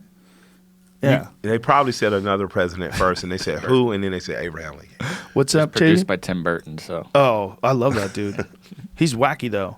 He does Tim a lot Burton. of wacky stuff. Yeah, was he Beetlejuice or something too? Who else was Tim Burton? Yeah. Shouts out to Tim. He's so Yo, can we get a John Woo film soon? Can we get another Hard Boiled or The Killer? Could we get? yeah. When was the last? Man, it's been a long time. And his American movies, although good, were nothing like the foreign films. Like Yeah. hyper violent, stylistically beautiful. Slow motion was used crazy. Him or Tarantino, I just love to drop a movie this year. Yeah. I think his style heavily influenced John Wick. Yes. 100%, fucking right? A1, bro. Hell yeah. Bam, sorry, Cal, I forget the pound. Yes. I was Heavily, wondering why right? the fuck I love John Wick movies. That's Hyper violence. Hyper violence, beautiful old school cars too. Yep. But the suit, beyond the guns, Yes. the magic of the slow moving suit and the lead characters. Yep. Keanu Reeves is badass, man. Dresses impeccably to go assassinate people. Absolutely. Perfect attire. Him, Perfectly his suited. pit, and his old school. Yes. I mean, come on, man. Driving around a 70 Chevelle SS. That's and a Alpha 69 Melvin. Mach 1. Come on. Come on. True. That movie's amazing. That it really The is. second one I liked. I love the first, I like the love second, yeah, and me I too. think I'm going to love the third. I'm hoping, please. Yeah. I didn't see any cars though. I saw the previews. I didn't see cars. I saw motorcycles. Just- got to give them a car. Yeah, they always go to motorcycles. fuck I always up. wonder that. You got to give them a car. People But don't you- understand. Men want to go to see that car. Motorcycles bring out the teenage boys, though. Yeah, that's true. I remember ordering Cycle World when I didn't even have a motorcycle. And my mom was like, you're going to get a magazine this year as Cycle World. That's true, right? Muscle cars are for old men. Yeah. Teenage boys want ninja bikes. Oh, let me tell you something. And I want to share the secret with the world. A lot of people don't know this. Old white guys and young black men have the same interest. They both like young black women. They both like muscle cars. They both like slightly gaudy jewelry, not working and money. You know what I'm saying? Yeah. But muscle car crowd, if you go to a Mecum auction, you're going to see young black guys who and old white guys talking to one another. It's one of the most beautiful sights I've ever seen. That's hilarious. Shouts out to Mike, an old guy I met at a Mecum coming from a Mecum auction. There's a bunch of those auctions, right? Like there's Barrett Jackson. There's Yeah. Mecum. Mecum is the working man's Barrett Jackson. Oh, what's the difference? You can actually afford the cars that you see. Barrett Jackson is beautiful cars, but you're going, you don't spend a little money. And they got cars you can get but Barrett, but with that said, they say the inspection process is better. And Mecum is the guy who's a blue collar guy, might have retired, but he wants to go to an auction. He goes, gets a great car. He's probably going to know something about cars and look it over himself. Yeah, man. There's something about the camaraderie of a fellow muscle car enthusiast. Yes. When you could find a dude who's also just as stupid as you. Yes. To pour money in something that's never going to fully make you happy as you want to be. There's some guys that I'm friends with that like there's an extra bond because they're just as stupid about cars as I am. Man, shouts out to my man Ron Ball. You've given more shouts out than anyone in the history of the Because this is what podcast. you're supposed to do. Shouts out to Ron Shouts Ball out. and Mike Musto. If I love Mike If you Musto. go on Big House muscle. of Muscle, yep, Yeah. Mike has my 96 Impala, which I got from Sean at Autotopia. Shouts out to Sean. Got it from him. Got the 96 Impala with under 1,100 miles on it at the time. Ron did some slight adjustment. He works over at Forgiato, just make the car even beautiful, just tweaked it, lowered it a little bit, did some cool stuff, and Mike featured it. So That's nice. yeah, I have different people that are pockets of my life that love you. So as I'm shouting people out, I appreciate you letting me do it, but I know they'll appreciate it. You know what That's I mean? awesome. That's you're, awesome. You're Joe fucking Rogan, man. Thank you. You're killer fucking Mike. Yeah, it's a big deal. I'm here. That Mike Musto, Tyson was here. I know he was there. So I'm all right. Back to Mike Musto. We were Shouts talking out. about how weird it was to meet Mike Tyson. It's so strange to hang out and talk to him. He was so iconic that whenever you're around him, there's like 10% of you that has to go, holy shit, it's Mike Tyson. No matter what else you're saying, Mike 10% of your brain is going, holy shit, that's Mike Tyson. When you showed the clip of the 51-year-old Mike Tyson hitting the bag, I remember it as a child. He was the first person I see. I have two dads. I have a non-bio and a bio dad. And he was the first person I had seen in my life where I say, this guy could probably beat my dad. Like everybody else, because my dad's a pretty tough guy. I had been a policeman, was pretty good with his hands. My bio dad, my non-bio father was 6'7".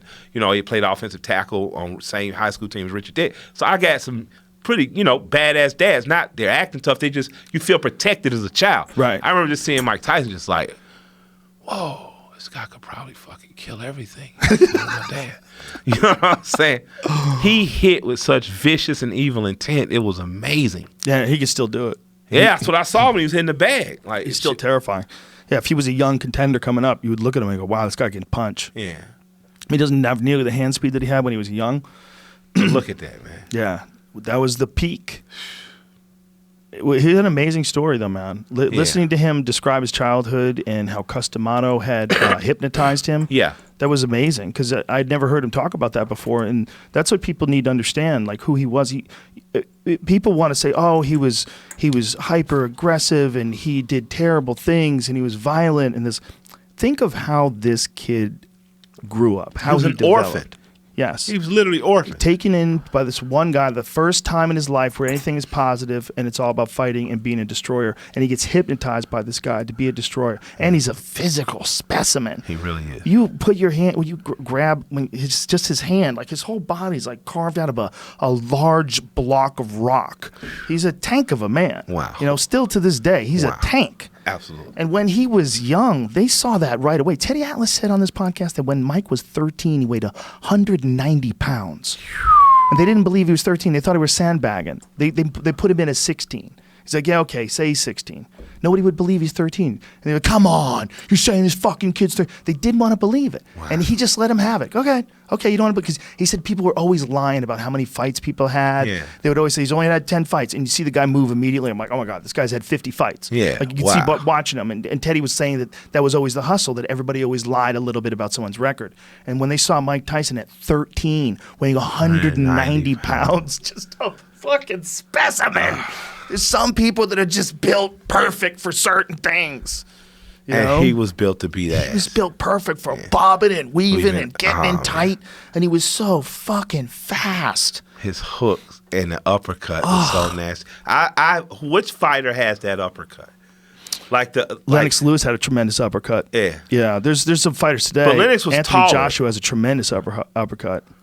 Yeah, there's some amazing talent today, but it's like what Mike had done was revitalize the entire country's image of the heavyweight division. Yeah. Because the heavyweight division got boring for a while. Absolutely did. And no disrespect, but there was guys that just like Pinklin Thomas, who's a champion, and Tony Tubbs. They weren't the kind of guy that you like look forward to seeing as being the champion of the world. You didn't believe it. You're like, I don't believe that's the toughest guy in the world. Yeah. He might be a tough guy. I'm sure he's a tough guy. He's a professional boxer, but I don't think that's the best guy. Yeah.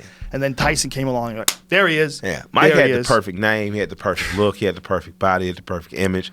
And he came at the perfect time. Yep. Mike, when you look at hip hop and where it was and where Mike was at the time, it was a perfect synergy for him to become a hero. Mike Tyson, Mike Jordan, these people became icons at a time where the United States, like in the 80s, after getting OPEC kicking ass and that crisis fucking up the 70s, the Iran shit at the end of the 70s, early 80s, Steel. I remember my grandfather worked at Hall Steel. I remember Steel, my other grandfather, Steel leaving America. I remember it just kind of being it wasn't as proud. Yeah. And he was one of those things that made you feel badass and the times feel dangerous, and he wore black and those little boxes. He didn't wear the boots. He wasn't flashy.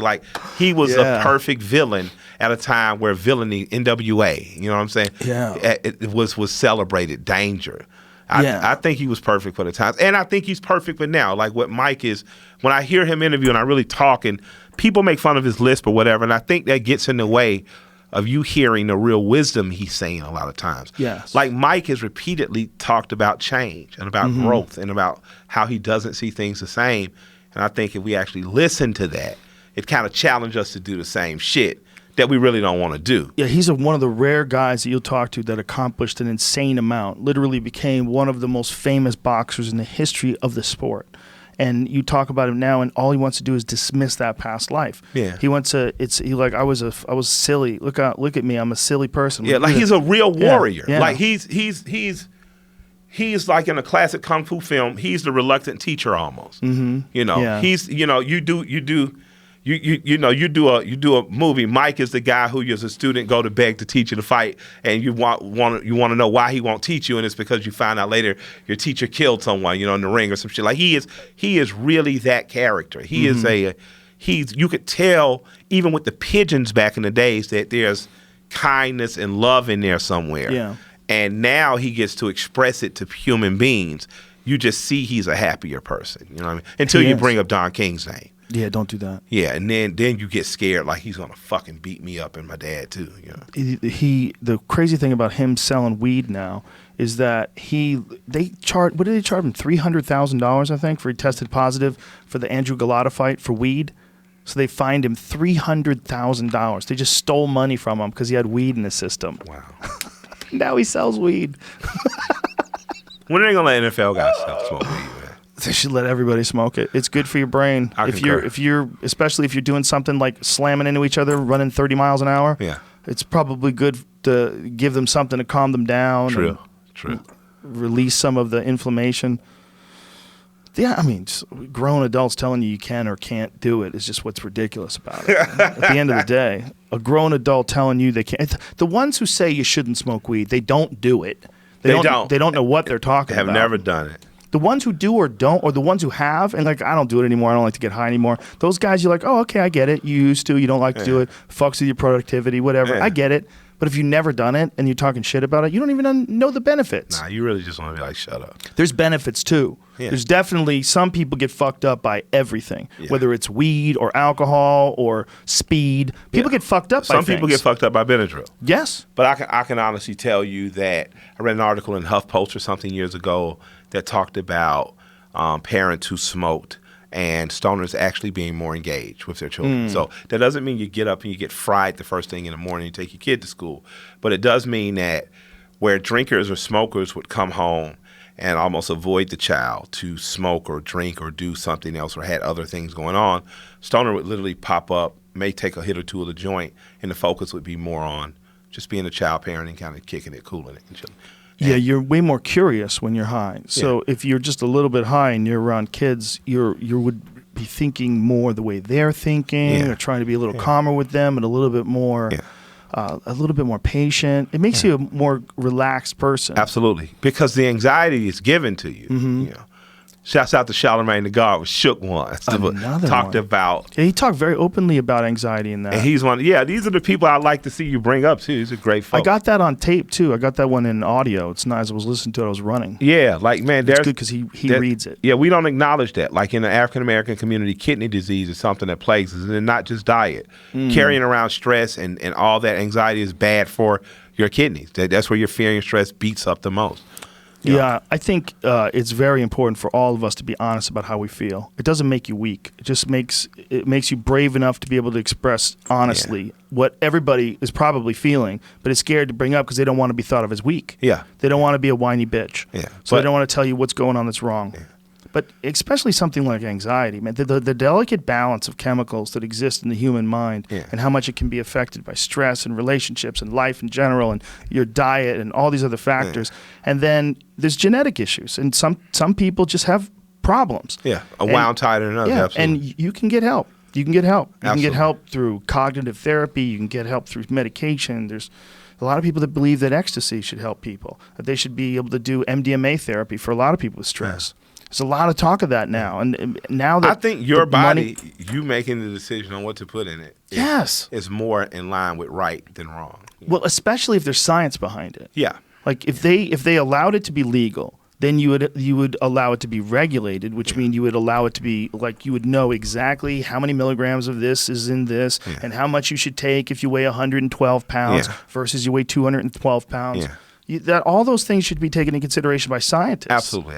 And if we had that, if we just had freedom, I could see that. Yeah, I think they're having a lot of studies or a lot of success rather with veterans and treating veterans with MDMA and MAPS. You know MAPS, the psychedelic organization. No, have you heard of them? They're an organization that is working to try to make psychedelics legal.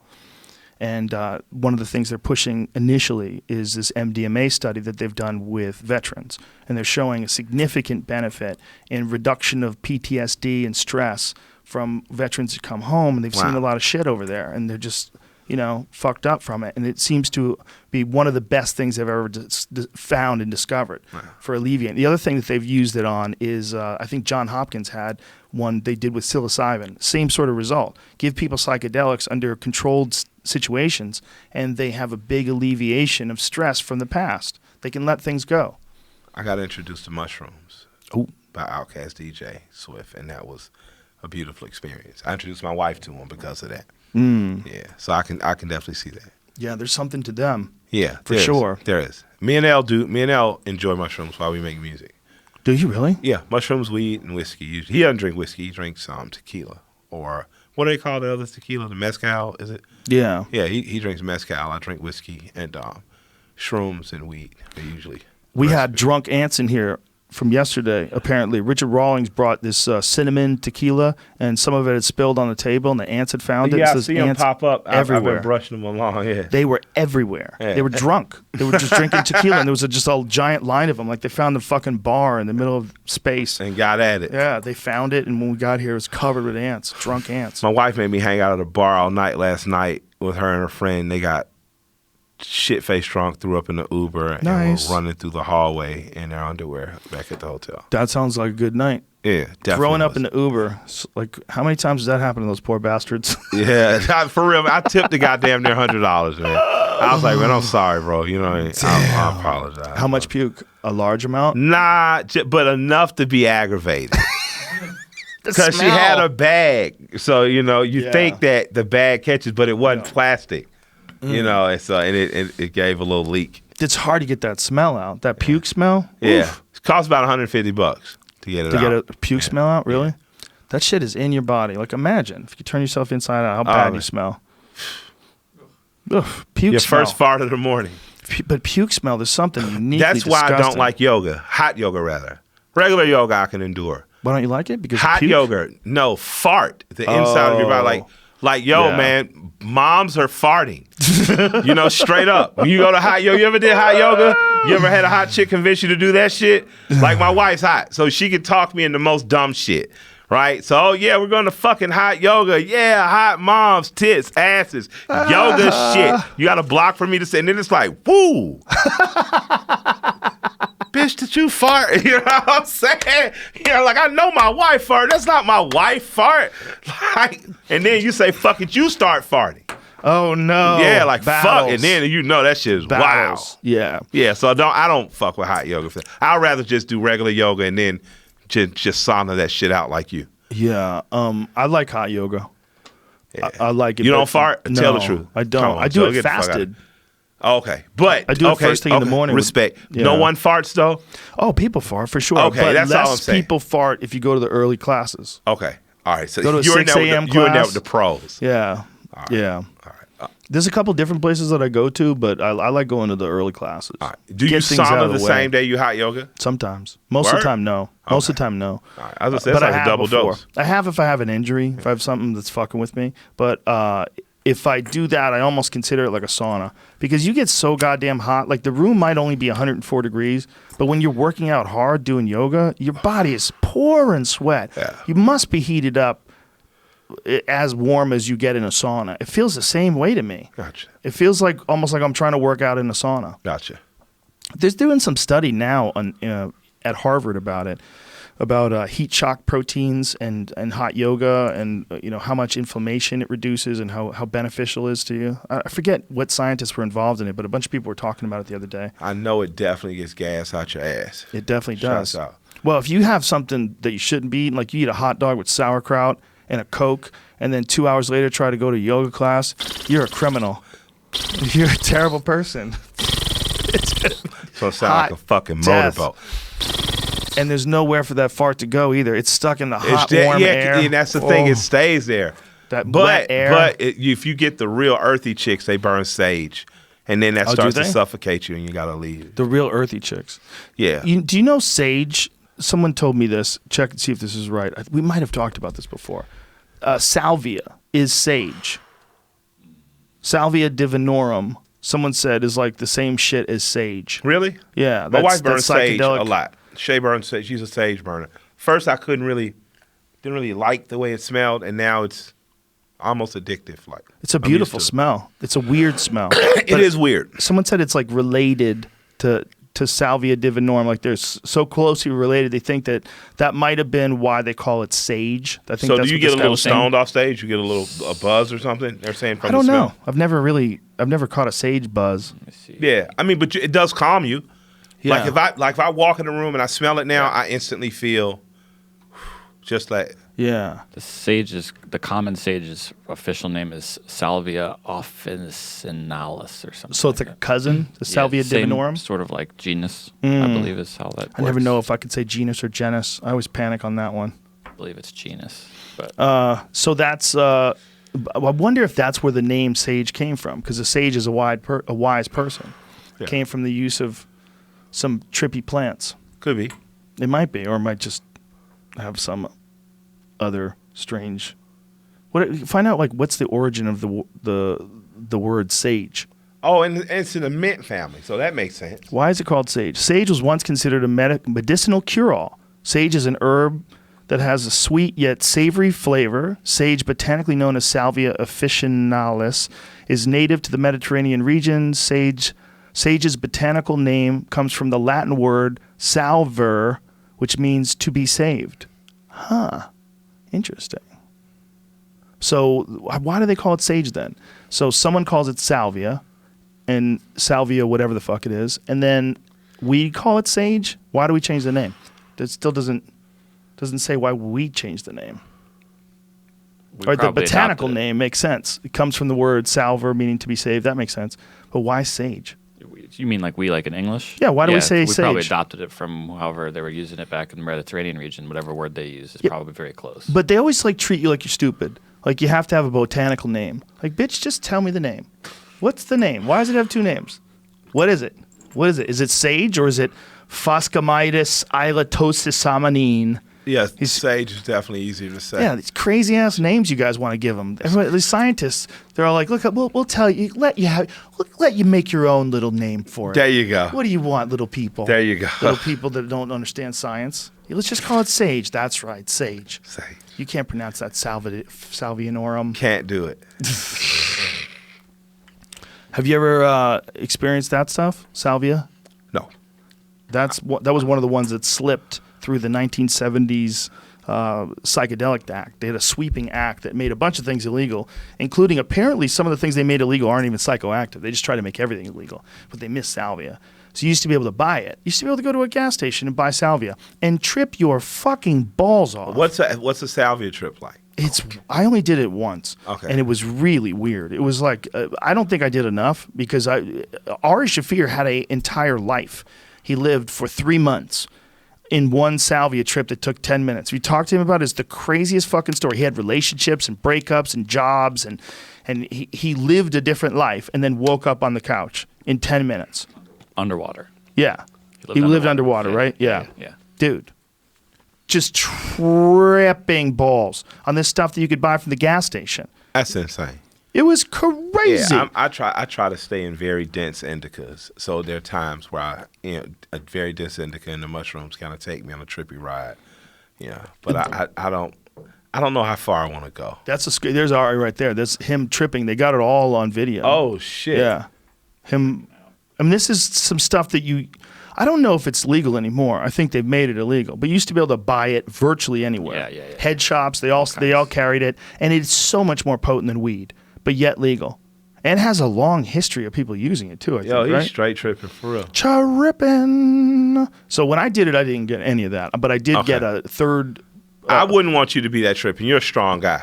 And you're stock. Yeah, you don't want to have to be the homie to save the homie from himself. And the homie's too physically fit. It's like, that's not fuck, fun. bro. Yeah, if Herschel Walker's tripping bad, you just got to get out of the building. Come on, Just man. get Herschel's out. in the other room kicking out of his the own building. ass. You know what I mean? You call the police. What's wrong? Herschel Walker's kicking his own ass. Save us. Send Ronnie Coleman. You would literally have to have Jesus. cops the size of Ronnie Coleman. And they when would he was still a be cop. fucked. They would still be fucked. You'd be fucked. Yeah. I saw myself from like outside my body. Like it would pulsate in my body and outside my body, in my body and outside my body, from like over here. Yeah. Looking down at myself. It That was happened to very my mom strange. when she had me. She died on the table for a few seconds. Jesus. And she said she saw herself. I wonder what that is. Because that's the same thing that everybody says. I mean, regardless of your religious beliefs, just stop for a second and try to figure out why so many people see themselves from above their body. See themselves outside their body. Like, what is that? Well, we know one thing. I mean, all people and even science kind of agree at this point that the body's just a vehicle of sorts, or a machine of sorts. That whatever energy or soul or spirit, whatever people are trying to identify, it's within it. But as it does disconnect it, I would imagine. I'm hoping that they figure out how to put my soul in a computer before I die. I'd like to live a couple hundred more years. Fuck off. But what if it sucks though? Yeah, what if? I think you want to be alive, dude. Hey, if you're in a computer, you can't die. No, I'm saying if you're 89 and you're about to get the fuck out of here, and you got the opportunity to upload into 29 again for the next 29 years, like, yo, fuck that. I might try that before I decide to click on out of there, you know? I think they're going to be able to reverse aging, and I think they're going to be able to do that before they're going to figure out a way to get you into a machine. We'll see. I think the real problem would be a guy like Trump putting himself in like 1 million machines. Just not one. Like someone who has like a Ted Turner bankroll says, I'd like about 1 million Teds in this town. And he just starts breeding Teds. Yeah, but Ted robots. But Trump ain't got Ted money. No, he might not have it, but he's got money for a few robots. Yeah. You know, and those robots will go out and make more money. Are robots going to destroy us? That's a very good question, and that's something that Elon Musk is actually scared of. Really? Yeah. That's something Lil Duval says is going to happen.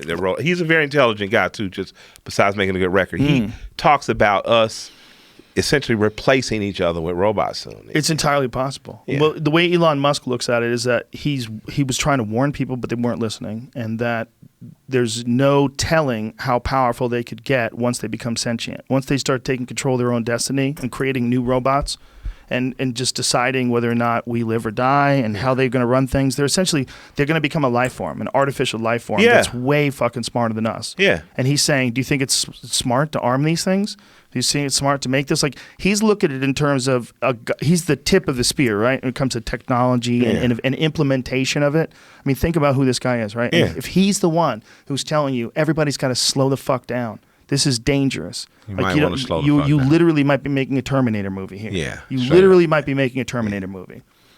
Yeah, we have to worry because you're saying that you think we evolved from monkeys, we evolved from some lower thing. Well, the idea is that we got to keep going. Well, if we might hit a biological bottleneck, and that might be the whole convergence of humans and technology, that might be what it's all about. Like, biologically, this system doesn't move fast enough. But if we can transcend this and move into some sort of a digital life, that life, we can accelerate all of the innovation, all of the improvements in insane numbers, light years, travel through time, change the fucking nature of life itself. That's going to probably be one of the stages of our future, whether it's 1,000 years from now or 100,000 years from now.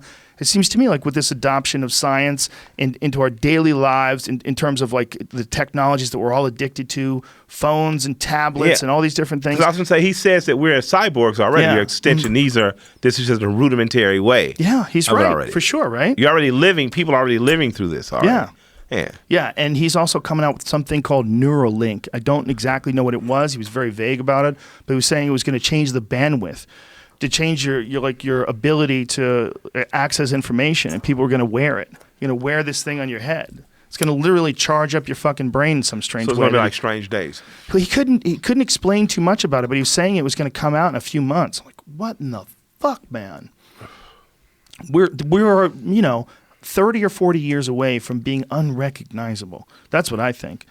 I think we're 30 or 40 years away from living in half the time living in a virtual world, half the time living in an augmented world.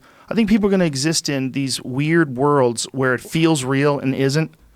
I think they're going to come out with programs that are fun at first, but then become life-consuming, where you put on these fucking goggles and this suit, and you go into this world, and you live with these people and interact, we touch each other, but no one's there physically, but you feel like you are, and it's magical. Like you're living in an Avatar. You're on Pandorum. You're hanging out with the blue people. Gotcha. You're with the Na'vi. That shit could happen. Gotcha. You could literally get to a point where you believe you're there. Or we could be there now.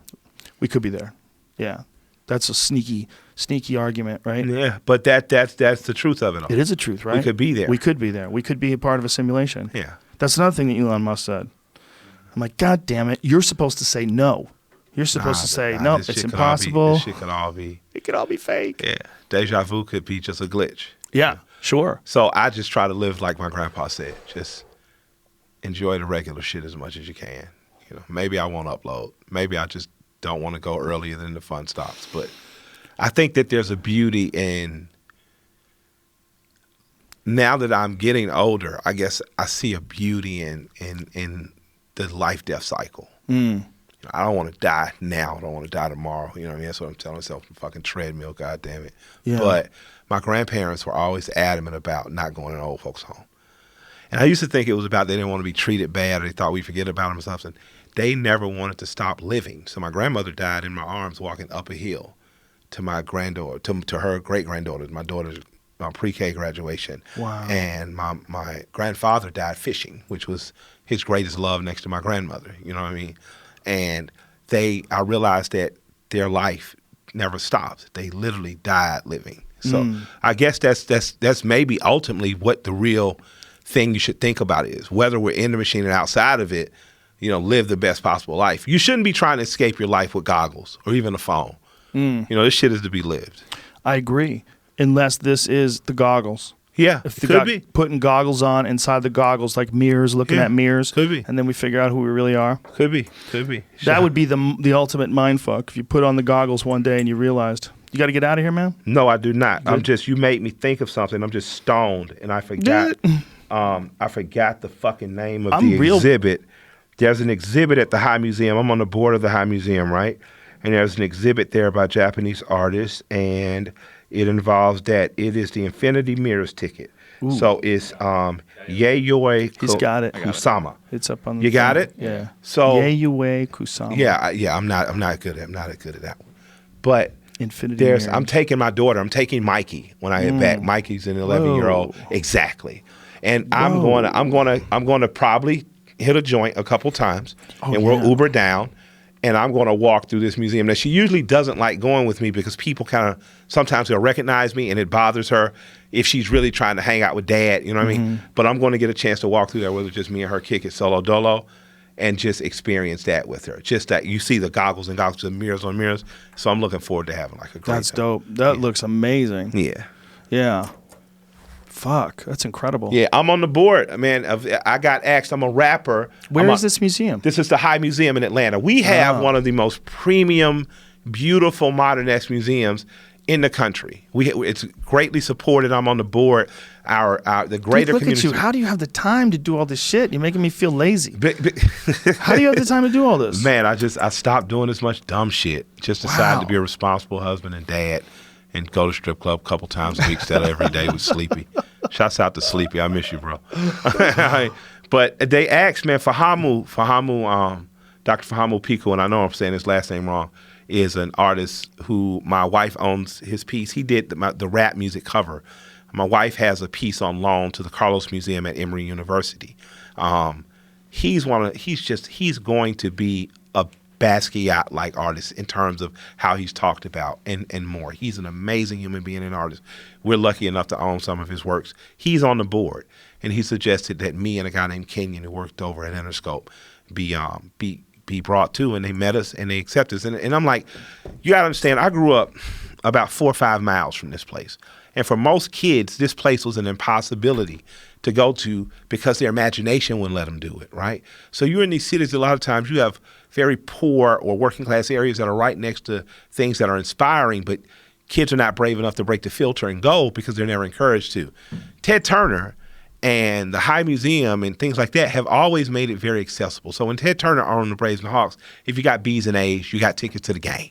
Right, so you could see baseball. Part of the reason baseball died in inner cities is because the stadiums moved out and you couldn't see it. Right, the High Museum and the Woodruff Foundation, which is a Koch charity, gave me and 2 other kids a scholarship to go train on Saturdays to draw and paint, stuff like that. So this museum has been in my life since I was a kid. So being asked to get on the board was just a huge honor, and especially having an 11-year-old now that probably is going to want to be an artist, man. It makes me the coolest dad in her life. So yeah, plus like what a thing on the resume.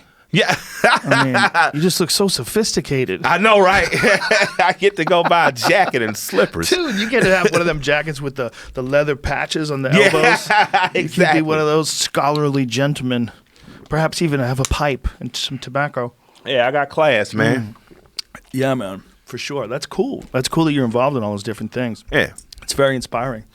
You know, you're doing a lot of shit. You Trying. obviously have a mind for it. Yeah. You know, it's like, have you always been entrepreneurial like that? Have you always been? I just didn't want to be poor. I Yeah. just put the world treats poor people bad. Yep. And I didn't grow up poor. I grew up working class. So you're taught to work. That's what you do. Yeah. And I didn't like working. I knew I was lazy by nature. So you got to figure out. But it's cool that you apply that as well as you're still artistic. Yeah. You know, you're still very creative. You know, your raps are great. Your fucking flow is great. Thank you. Your raps are great. Yeah, I got. If I was a fighter, I'd probably be a multi-style fighter. I have the ability to get on tracks and rap next to T.I. and Big Boy, you know, next to Bun B and, you know, Project Pat, and next to LP, and be something totally different every track.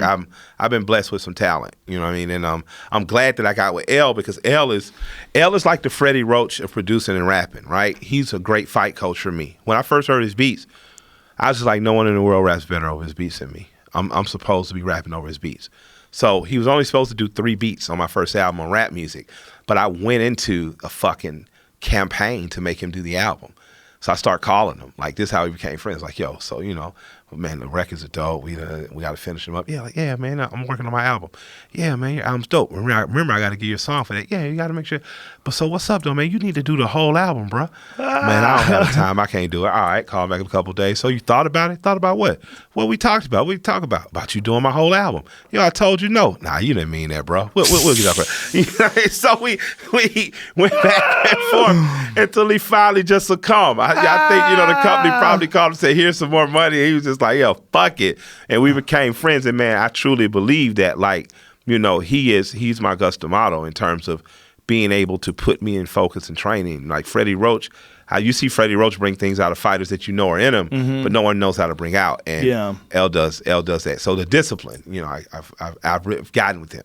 It's great. That's the great thing about partnering. You know, your weaknesses are kind of, you can identify and fix them, you know, because you have someone training there with you right there. You know? Right, you feel inspired by your partner. Absolutely. Yeah. And I love them for it. Yeah, when two people really enjoy each other's company and benefit from each other's presence and get inspired by each other, the two become bigger than just 1 + 1. Absolutely. Yeah. That's why I make sure when I'm introduced, you know, and other stuff, you know, Joe Rogan's people know I'm Michael Render, Killer Mike. But another place I always say, you know, first and foremost, I'm Michael Render because this is what my mom named me.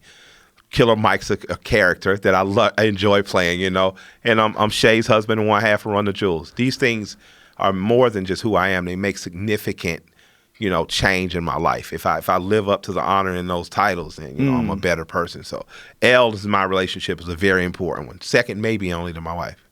Yeah, and your way of discussing this too. It's since you're a fun guy and you're an inspirational guy in terms of your work ethic and all the things that you've achieved. When you say things like that and you talk about your word and you talk about who you are, that's very powerful to young people coming up because they'll hear that. They'll hear how smart you are and how well read you are and how much you understand about the business and life in general.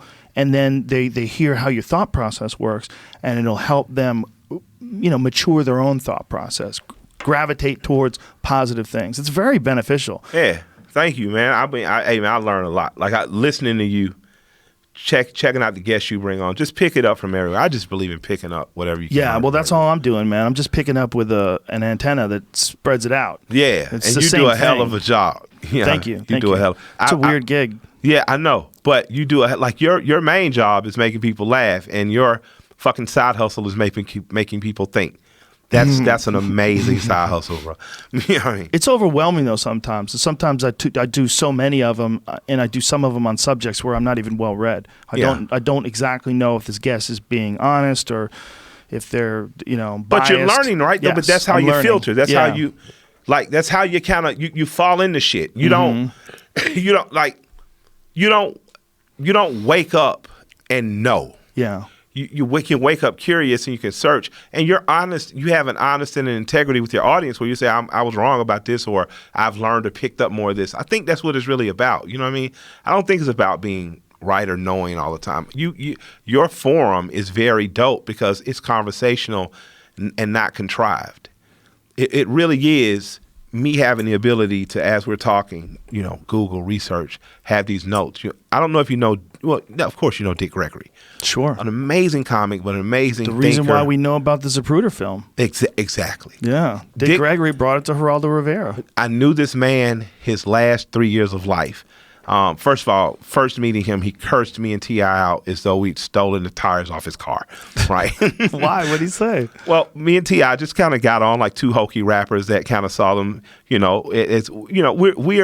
embraced the fact that our community looks at us as leaders, right? We're not trying to be Dr. King or Malcolm, but we're businessmen, we're rappers, we have accountability and responsibility in our community, so we accept some of what comes with that, and we're willing to do things. So in considering protesting, considering, talking to politicians on the behalf of, and you have to consult with elders.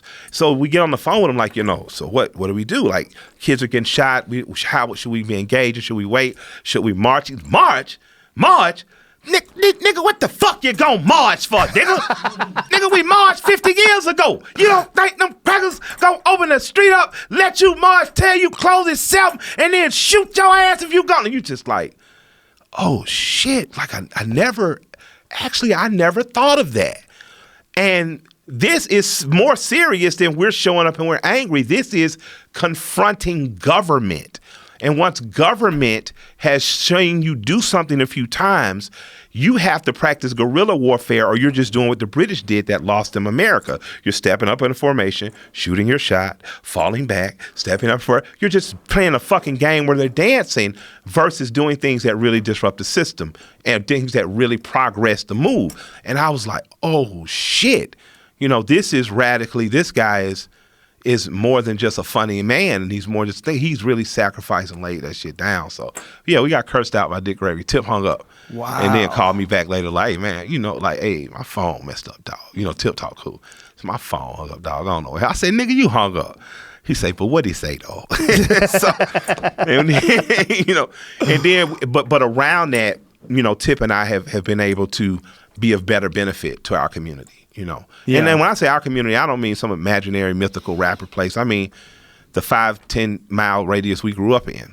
We've made some change. You know what I mean? And for the better, we're gonna bring some jobs and shit like that. And I think that's cool. You know what I mean? That's very cool. Yeah. It sounds cool too. It sounds like you think in a very positive and a progressive way of helping community in a real sense. Yeah, that's nice to hear, man. Yeah, I hope I help some people before I get out of here. I hope some young people say, And your music is fun as fuck. Yeah, straight up It's kick fun. you in the dick, punch you in your face music. It's fun, man. Yeah. It's really good shit. Like man. you, I got a great job. You know what I mean? The secondary job of doing the TV show and shit is cool, but I got a great job. You're a great stand-up, man. Thank you. In the line of like Carlin and Hicks, like you really push buttons and make motherfuckers twitch like, oh shit, and think and go home. And that's rare. It's easy to do, kind of shucky shit, but I like your shit. Thanks, man. I appreciate you liking my music. Thanks, man. Yeah, I love your music. Yeah. No, I appreciate it. It's I think we both are in tricky businesses. Yeah. I get a lot out of music, man. I get a lot of fun and energy out of listening to music. I don't have any musical talent at all, but when I hear good music, I get excited, man. It fires me up like, I think it's one of the most important things in our culture in terms of like our ability to generate energy and motivation. It's a vibration. Yeah. It really is. It really is. With me, man, I think you guys are. I think right now, stand-up comedy is the last vestige of freedom of speech in this country, and you guys are to be protected at all costs. And I think if people don't protect you at all costs, it's going to be for the worst of us all. I definitely think there's something to that. There's very few people that are as free with what they're allowed to say, like stand-up comedians, because we're saying this crazy shit under the guise of it being funny. Yeah. So you can get away with saying a lot of things that won't be criticized as long as people laugh at them and you have a good point. If you're just making the points without the joke, people they don't want to hear it. They get mad at you. But something about delivering a point with a joke. That's why trigger warning works. Yeah, for sure. Yeah. It's one of the last ways you can deliver a message that maybe people don't agree with, but if you can make them laugh at some shit they don't even really agree with, and they're laughing hard, they'll see a little bit of your point. Yeah, absolutely. Yeah. When you set out to do trigger warning, what was the initial premise, and how much of it did it change until once you got to production and once you started filming? You're one of the only people who've asked that question. You can I'm in the business, bro. Yeah, straight up, bro. You know. Yeah, bro. Originally, we shot it with FX, and we overdid it. It looked really good, but it looked really TV. And it could have been dope, but it would have been a parody of a very real thing I was attempting to do. And right now I'm talking about Cripicola. What it turned into at Netflix was a real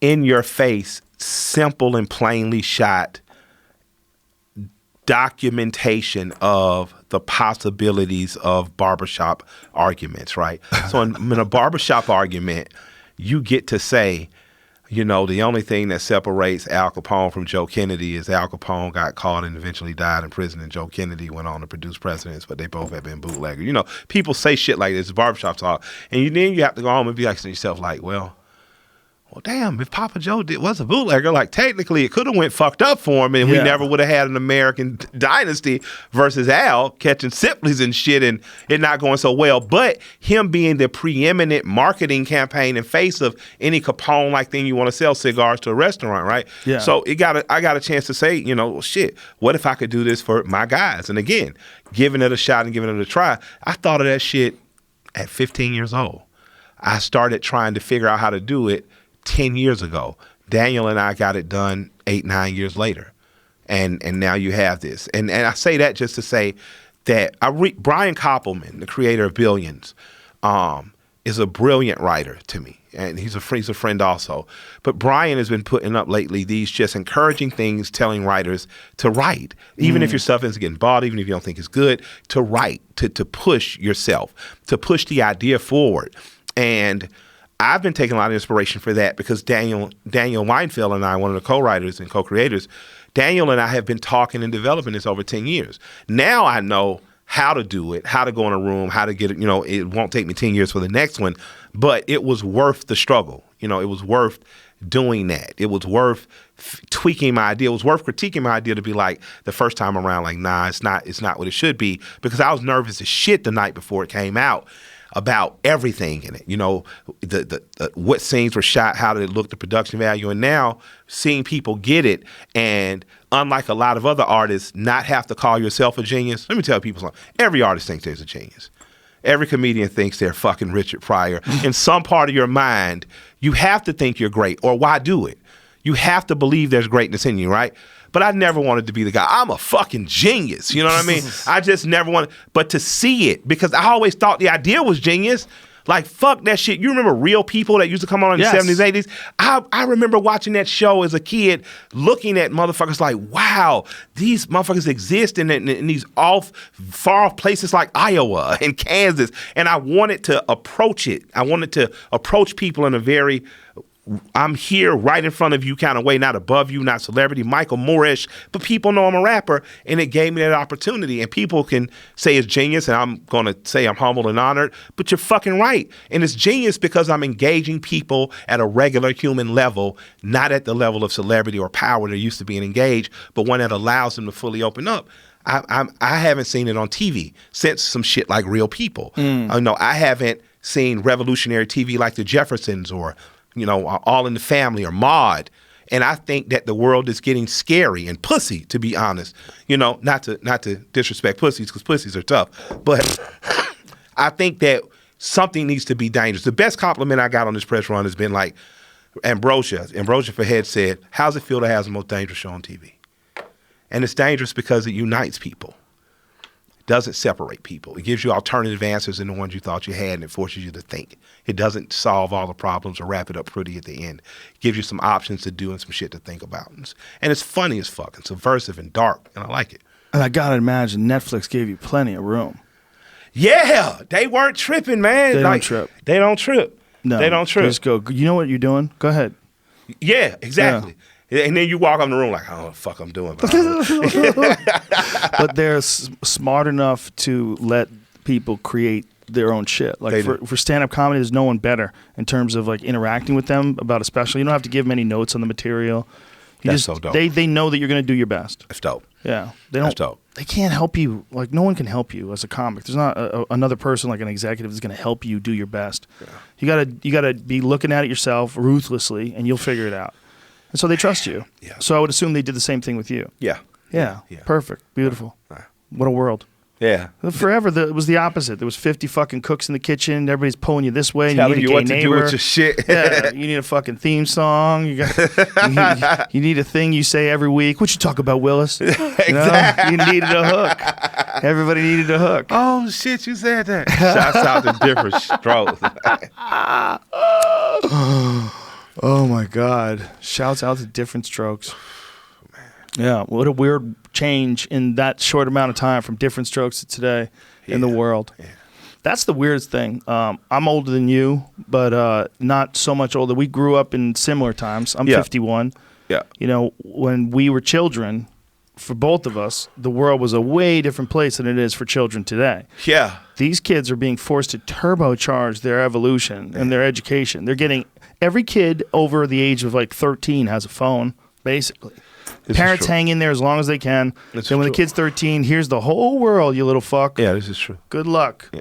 And the whole world at a push of a button. Where my grandmother would get encyclopedias every 4 years. And I couldn't wait to get the new set because you got to read and learn new information. And now that information is right there, but if they aren't genuinely curious and interested, it'll die right there. You know? Well, there's also a lot of things other than that information. It's not just an information device. Bullshit. These fucking apps these kids are using back and forth with each other and games and all sorts of... So addictive. Yeah. We used to have this place called Outside, too, that was amazing. Yeah, outdoors. Yeah, I'd go and I'd be gone for hours and I'd return dirty as fuck having went on an adventure. That was amazing. Now even outdoors is regulated to some degree. Also, you worry about child molesters You and do. fucking creeps. And You do. You worry about shit. We've almost like heard too much We do. about what's possible. And then the fact that there are really still child molesters out there. They do exist. And we also send them to church with them. Mm-hmm. So, you know, some of our worries are exasperated. You know? Yes. Yeah, for sure. For sure. Yeah, that's one of the weirdest things ever. Yeah. Like More than likely, the child molestation is going to happen. Yeah. The place that's really we should be getting outside again. You know, I started, man. My man told my wife, you know, get Michael a leaf blower, and he'll just start going back outside. So I started looking for leaf blowers. And I started taking, instead of having my nephew do it, because I'm running around on tours and shit, just when I'm home, taking my own trash up and down and spending some time fucking around in my yard, watching around and stuff. I realized being a rapper and living on a tour bus, how much I had stopped going outside. You know, meanwhile, my cousins are fucking hog hunting in East Georgia. You know, and I'm just like, if it went down tomorrow, like I'd be fucked. Like I'm rusty as a nail in the rain right now. So I definitely think there's something to be said for introducing your kids to maybe a little more of what it was like 20, 30 years or 30, 40 years ago. You know. Well, just imagine that human beings lived before houses. Yeah. There was humans, and then they figured out shelter. You know, or some kind of primate, and then that primate figured out shelter and eventually became a human. Is a better way to describe it. But that we lived, something like us lived, and it hadn't even figured out roofs yet. Yeah. I mean, I love to watch those videos or YouTubes where it's usually these people they're dark in their age, and so it has to be the India or Southeast Asia or somewhere. But you'll see two dudes, and they'll just make a fucking a hut or something out of mud. They'll make a pool. But you get to see the ingenuity, and you understand if their quote unquote primitive culture never does that, we never get to skyscrapers. Yeah, like Jacques Fresco talks about that. Like there's nothing new. Everything you see is an improvement or some variation of something they've seen before. Yeah. So those just the curiosity to do that or the necessity to build that shelter. Now gives you Trump Towers.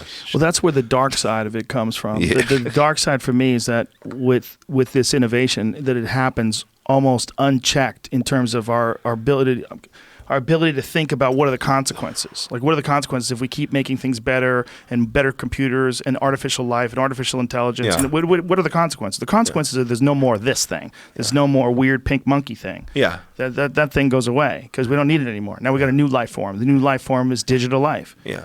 I mean, that's the real concern, is that just like we are an evolution of those lower primates, it's going to be an evolution of us. Yeah, I think that's going to happen. I don't think, there may not be any avoiding it. It might not be. Again, we're the virus. Yeah. And this is just one of my thoughts. This is me saying unequivocally that we're are cool. the virus. The thing is, I like people. This is the other side of it. People are cool. Yeah. They're cool I to hang often around pray with. that aliens go ahead and attack this motherfucker, so white people and black people will cut the bullshit and finally have to unite like one great movie of Red October. Dude, I think we're gonna get our asses kicked every I'm single not saying time. we're not, but at least for one time in humanity, all the empires would have to unite. Like, that's what I'm saying. Do you remember that Reagan speech? No. You never heard it? Uh-uh.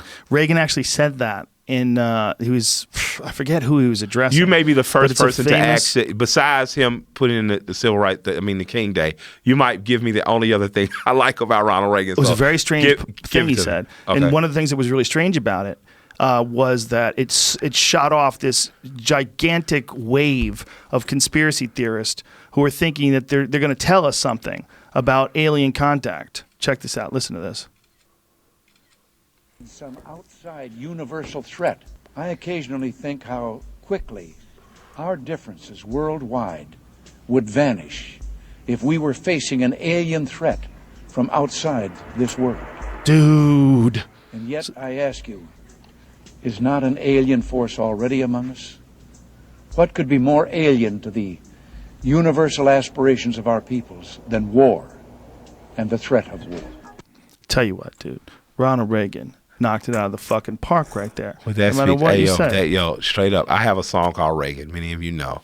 Wasn't the biggest fan of him or many U.S. presidents because I rapped about more than him in there. But that definitely is going to make it on a Killer Mike song. Really? I have awesome. to. You got it. Just Killer Mike and LP. We definitely, if anybody, think aliens are going to come kill us all one day. So I'm going to maybe suggest to L. Hopefully he'll use it. But if not, fuck it, I'm going to do it. That shit is amazing. Yeah. Yeah. Do you think that it is possible that aliens came down and manipulated the genetics of lower primates and created people? I'm willing, based on all the theology, I'm willing to accept it. That's a possibility, because I don't think that we're alone. Right? I just don't. There's nothing. Even if there's some divine thing that woke up and decided to make us, and we're special children, and we're on Earth, the blue planet, there had to have been some other things made or played with. Right? I don't think that. I think it's very arrogant as a human being to think that it's just us, right? Mm-hmm. And I think that the possibility that something made it here and something happened exists, absolutely. Because if we're experimenting on animals and things, my daughters are me. Their temperament is me. Their curiosity is me. Like, I'm looking at Michael and I'm looking at Anaya and I'm like, arguing with Anaya is like arguing with myself. She doesn't know why she acts like that. I don't know. Now, if I can look at my pit bull and say, well, her mother acted like this, and this is why I know she's coded this way, I know her father was this, then I have to look at my daughter and say, on a genetic basis, 23 of my chromosomes, I know our temperament is like that. I know why Michael is not going to argue. She's a smart kid. She's an art student. But the minute you put her in danger, she's going to punch you. You know what I mean? That's what it's going to be. And it's not going to be anything else, because she is going to protect her. So it's like, I have to think that my curiosity, if nothing else, my drive to do this. So if you take the primate side, you say, well, you know that I have to live amongst this. I got to survive as wolves, as lions, tigers, bears out here. I have to go high. I have to create shelter. There's something else with a very small input could have dropped here, landed here. And what's crazy, if you look into Nation of Islam philosophy of sorts, they have a UFO type philosophy. Something here, and by their mind, a scientist created, all of went astray and kind of created the different races. But something could have come here, and it gets here, and it says, boom, if I do this and this, and I create this, and then we set upon evolution, and we end up here. Or that just could be, me stoned, having watched too many sci-fi movies. But it's possible. It is possible. There's zero evidence for it, but it's certainly possible that if we could go to another planet that we knew had life, that it's possible if we found some lower primates that we would manipulate them. Yeah. It's very possible. If we had a full survey of another planet, we got there and okay, here's the good news. Good news, a lot of life. Yeah. Bad news is the most intelligent thing is basically a chimp. But we got some ideas, and what we're going to do is we're going to plant some seeds of our genetics in some of these chimps. They're going to be smarter than the other chimps, and then we're going to leave mushrooms everywhere. Yeah. Why not? Yeah. Leave the mushrooms everywhere. Let the chimps eat the mushrooms. Maybe we're in a fishbowl. Maybe. Yeah, because again, we very arrogantly think of ourselves as top choice, but maybe we're just a virus on this living thing. Maybe we say, Maybe. but you think Maybe. about it. We Yeah. could go extinct. Yep. A mass virus could kill us all. Yep. For That's sure. that's what we're constantly fighting. The Yeah. Earth wouldn't stop. But the thing about a virus is, like, virus is wholly negative in our eyes. I don't think we're wholly negative to each other. I don't think a virus thinks it's wholly negative. So What I'm viruses, saying when is they're that, eating you up, you're having a good party. When you get the flu, they're like, dude, it's a bro, party up in this if bitch. this thing is really a living thing, if Mm-hmm. the Earth is really a living thing, Yeah. we are possibly the worst things for it. Oh, for sure. Why shouldn't it get rid of us? Other than meteors. Yeah. Yeah. We're the worst thing for not just the biological life, but the particulates in the atmosphere. And now we're creating technology that's going to eventually kill us and get rid of us that may be able to live in harmony with biology. Maybe. So yeah, maybe Yeah. it's over for us in a few thousand years. It could be. But, the thing that makes us fun is the thing that's totally unnecessary. It's the thing that got us to the dance. It's the thing that made us want to breed. And there's the animal side. I got to piss so bad. I give you that.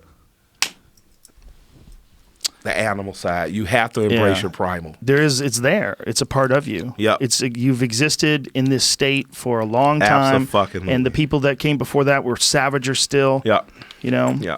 I always think that to comparison. myself when I hear people say, "Why did he throw it all away?" You just think to yourself, "That bitch was hot." You know? You can't fight nature. This is Nature's a crazy gene. crazy fucked Yeah, up. and that's the reason why there's 7 billion of us. It's insane drive, this computer code that's in the back of your head that's constantly running. Yeah, the species must survive. It must. That's really all we put here to do is reproduce. Well, we're doing that. The way I've been describing it is that I feel like we're some sort of electronic caterpillar that's making a cocoon. We don't even know what the fuck we're doing, and we're about to become a butterfly. And we're just making this cocoon, and we're just completely engulfed in it. We're not thinking about it, but everyone does it. They all do it. That's how I felt like when I see all this stuff getting better and better and more invasive in your life, and the technology becoming more and more advanced, and everybody obsessed with it. That's the thing I think is like, this is eventually going to be everything. It's going to be way better than this physical life. They're going to offer you a life that exists just like The Matrix. The Matrix sounded like such horseshit. Fun movie, great movie and shit, but like, that can never happen. Now I think for sure it could happen. 100% it could happen. I see that.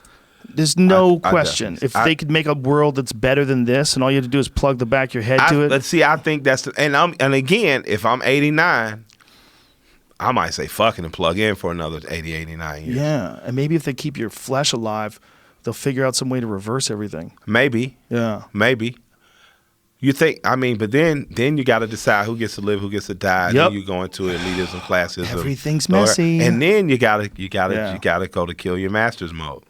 And that's what I think happens ultimately. The other thing they say is that as people get more affluent, they have less children, and the population decreases as the world's economy evens out. And so that we reach like a point where we can maintain a sustainable population. How does that still happen without mass genocide or mass Good question. sterilization? That's a good question. I don't think they're saying that. I think what they're saying is that as people become more educated and more affluent and more successful, as more urbanization takes place, people work more and have less children. And when they have less children, the population actually slightly decreases. I've heard this argument, but I don't know it. Fuck more. People who fuck more have more children. Like that just that's one of those stats where I'm be like, they might just be talking about a particular class of people. There's still 7 billion people. Yeah, there's still 7 billion people, who but live mostly for under 22,000 a year. Yeah. And it usually every time development comes, it exploits them. Yes. So like, where does the balance out of influence coming? Like, I know there's one country now that's doing a universal pay for people. So are we going to talk about going, because when you go to does that happen? Is that it? We going to universal pay? Well, universal pay would be fine if it was universal effort. If everybody did put out the same amount of effort, I would agree with everyone getting the same amount of pay. I'm not saying I'm for What or do you against mean? that. I'm just saying, how do you maintain? How does it happen that everybody all of a sudden is affluent without mass genocide or sterilization? Well, I think the idea is that as listen, this is not my theory for sure, but I've read it. The idea is as the world becomes more urbanized and more educated and more wealthy, as cities spread out, what happens is less of those people have kids, and they have less kids. This is just that doesn't work. I don't know if it works or not, but I know that this is an actual study. right? See if you can find that. People are vain as fuck. Some people are.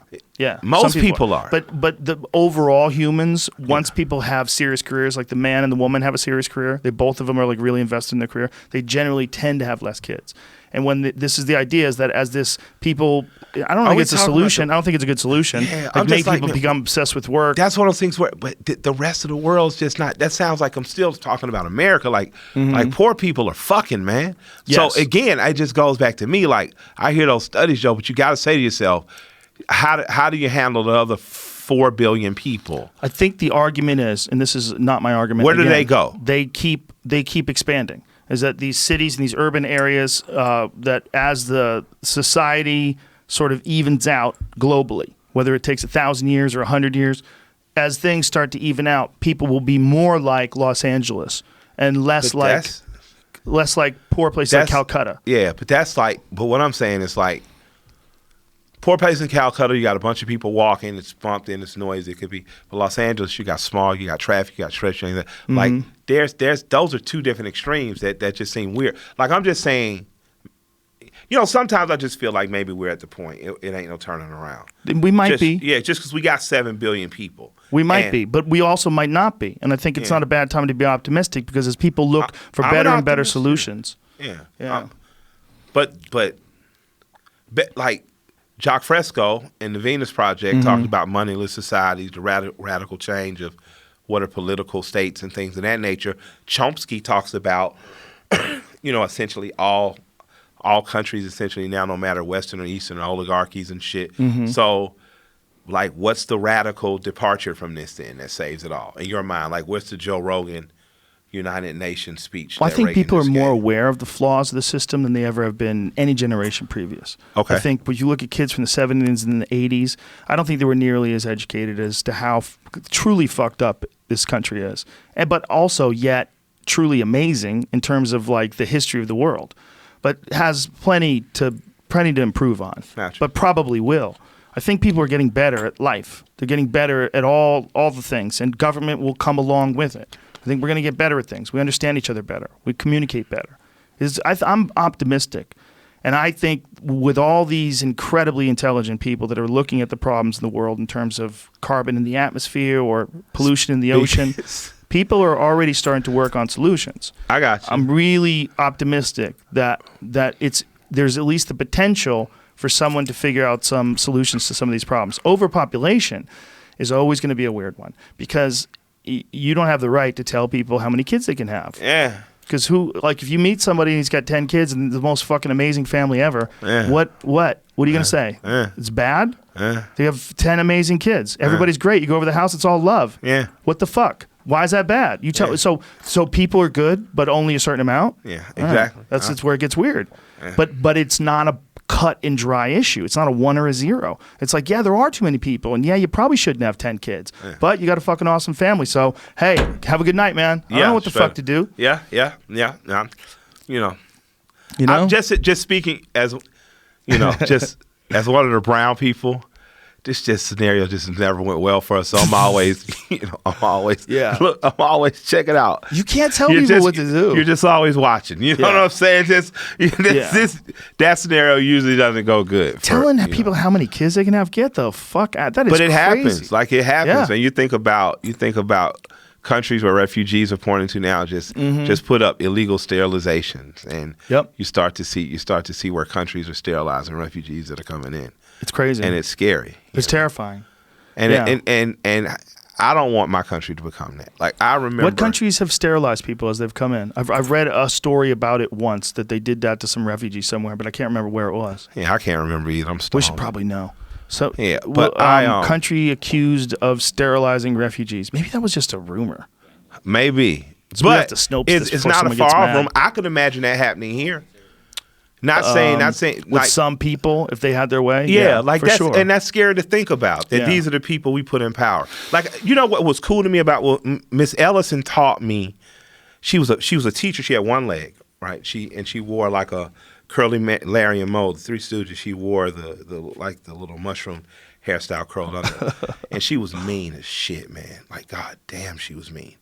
But this lady she taught civics, and when she taught about how even if your parents weren't naturalized, they weren't citizens, if you were just born on U.S. soil, you got a shot. You know, you were a citizen. And I was just like, damn, that's amazing. Because when you think about, at that time, we had learned about, I think in history, the Irish and their plight to be here and things of that nature. Just like, man, this country gives you a fucking shot. And this is like when America was radical. This is in the middle of Public Enemy era and shit. But there was something to be admired in that. Like James Baldwin had an adoration for America that many people didn't, even though he ended up dying, you know, as he's living in France. I think the expectation, the dream that America sells you, man, this shit is amazing, or it can be. And to know that that was the possibility then and now, my kids don't think like that. My kids are dead in the middle of keeping people out. That shit is fucking weird. So in my lifetime, I'm scared that that's something I might see happen in this country. That's how afraid I am right now with shit going fucked up. That's what I mean when you say, well, we'll have a government or a world one day where people will be more affluent. Well, in capitalism, even though I'm a capitalist, you know, I try to practice compassionate capitalism. In capitalism requires someone gets snookered. Does it really? The way we practice it, absolutely. Ideally, you shouldn't. But it should be more like we. Milton Friedman and the free market Right. and what Thomas Sowell talk about. But Not we as in you and I. No. But you and I engage in capitalism. Yeah, you and I engage in capitalism is a lot more fair than what countries are doing with one another. So and large with scale citizens. stuff. Yeah, okay. Yeah. And that's why I say the current system of capitalism. There's nothing wrong with you being able to buy that beautiful Jeep outside based on the work you've done. Your work ethic will determine your worth is written in the window of my barbershop. And I really mean that, right? Your work ethic is going to determine what you work. Even if there's no such thing as money, if you plow your fields, you're going to be more bountiful so long as the rain gives you something. Let me ask you this. Do you think it's the system of capitalism itself that has the flaws in it, or is it human nature and people's desire to exploit things? I think it's human nature unchecked in that system. Okay. You know, I think that allowing marijuana to become legal should not have allowed the type of taxation that's been allowed in California. Well, Colorado was, at one point in time, was 39%. Yeah. What is it in California? I don't know, but it's high enough that I've seen an ounce of weed go from about $150 to $320. I think that's terrible, but I would like it if all that money went to a good purpose. But we know it's not. Yeah, that's the problem. See, that's what I'm saying. There we go. Right. There's the fucking shit. You know what I'm saying? That's the shit. It never lands where it should. It never does what it's supposed to do. Right. That's what I'm getting to. Yes. That's why I say it with the scenario when I say, you know, I don't want to be that guy, but usually I go good for brown people just because you're just like, God fucking damn. Yeah. Like, why isn't good happening in the immediate? Because so much money is pushed into the immediate. Well, if weed does become legal worldwide, countrywide, it's entirely possible that it's going to stimulate economies in a lot of very poor places. It's going to have some real positive benefit. I agree. Yeah. But what I'm saying about capitalism is, why are we not ensuring that the people who have suffered since 1937 have a fair shot? Right? We've allowed so many laws to come in with marijuana legalization that it does not allow for the small businessman to have the type of ingenuity or setup that a small liquor store had at the end of Prohibition. Right. Or bar, you know. Well, Jamie was telling me that in Ohio they were setting it up so they were trying to make it legal, but only 2 guys can grow it. 2 enormous corporations. That was the bill, right? Is that how it worked, Jamie? I believe it might have been 4 or something like that. It wasn't a lot. Some small amount of people. They were the only ones who could grow it. Yeah, that's what I'm saying, bro. Like that, we know that's fucked up. That's so crazy that they wouldn't even ask for that. We know that's fucked up. When it should just be you're allowed to grow it with a $100 state federal tax. I mean, a state tax stamp. You get a state tax stamp for $100. You can grow up to 3 acres of marijuana. Bam, love it. Love it. Perfect. Love it. Do your shit, grow, and then the growers have to buy from you. So if a farmer wants to make a collective with 4 of the farmers, they're making that collective. But we shouldn't be able to allow that type of domination, because essentially then you're just giving people, you know, monopolies of sorts. You know. Yeah. So it's like I don't trust us to be on our shit enough with the people we leave in charge. Right. Well, it wouldn't make sense in any other relationship. In any other relationship where all someone is saying is, if I let you sell something, you give me a certain percentage, because you're basically saying that all of the frameworks of our government and the city's roads that you drive on, all that stuff takes money to maintain. So we're just going to take a little piece. No, they're taking 39%. Yeah. That's so much. Yeah. You should, but if that 39% went all to public schools and paying teachers more money, and paying cops, and paying firemen, and community centers. But beyond just paying, again, son of a former cop, cousin of current cops, policemen should be from areas that they're policing or areas like those. They should be offered no interest loans to live at and around those communities. Teachers should be also, and the fire department, they should almost hold a special place because of the nobility of those jobs and how important they are. We also should do stuff like tax freezes once you retire. Whatever your taxes are once you retire at 65 years old, we should knock maybe 10, 20% off, and that's what you pay until you die. You know what I mean? We should do everything we can to make the class of people you're saying about affluence possible, and we're not doing it. Like, I guess that's the only button I'm pushing when I seem, because I'm a very optimistic person, but my pessimism comes more from the lack of what I've seen us be willing to do to make sure that one another are treated fairly than I have seen for right. You know what I'm saying? Like, I refuse to disavow. You know what I mean? Do you think that's just an attitude, though, and that people evolve that attitude? I don't As know. people realize how important cooperation really is? Do we, though, without being attacked by some aliens? Some of us. Some of us do. Some of us do. You do. Absolutely, and you do. And I do. There's people that do, and it's a hard knock into your head to really let it sink in. Yeah. But once you do let it sink in and you live your life that way, reciprocity and friendship for all and camaraderie, Absolutely. it's a richer life. It's a better life. Absolutely. The problem is people aren't taught it. They're not taught it enough. They're not taught it. And men are taught to face each other and to hate each other and to hate on each other and to look at each other with a famine mentality or a scarcity mentality. That's lame. It's the lamest shit alive. That is lame. The opposite is beautiful. The opposite where you're uplifting people and like you've gave out 35 shout outs. Yeah. You're a happy dude. You're a Thank you, positive man. dude. That's what it's all about, man. That makes me feel better that there's people like you out there. It makes people feel better when they listen to your music and they enjoy it, that you're this guy behind it that's not taking any of this for granted and you're running with this shit. Yeah, absolutely. I appreciate it, man. It's beautiful, man. I love it. Dude, we just did 3 hours. It felt like 3, a good 3 too. I'm gonna tell my wife I pulled so off hard a 3 for 20 minutes. It was incredible. Yeah. I was hanging in there tight. But listen, man, I'm a big fan. I'm honored that you came down here and did this. It was beautiful for me. I enjoyed it very much, and I love your shit. Thank you very much. Tell people how to get you online. I'm just Killer Mike online. KILLERMIKE. Instagram, Twitter, all everything. that shit. Yep. I don't go to my Facebook. That's one of my kids running that shit. Okay. So don't send titty pics. Thank you, brother. Appreciate it, man. Love. Peace. Woo.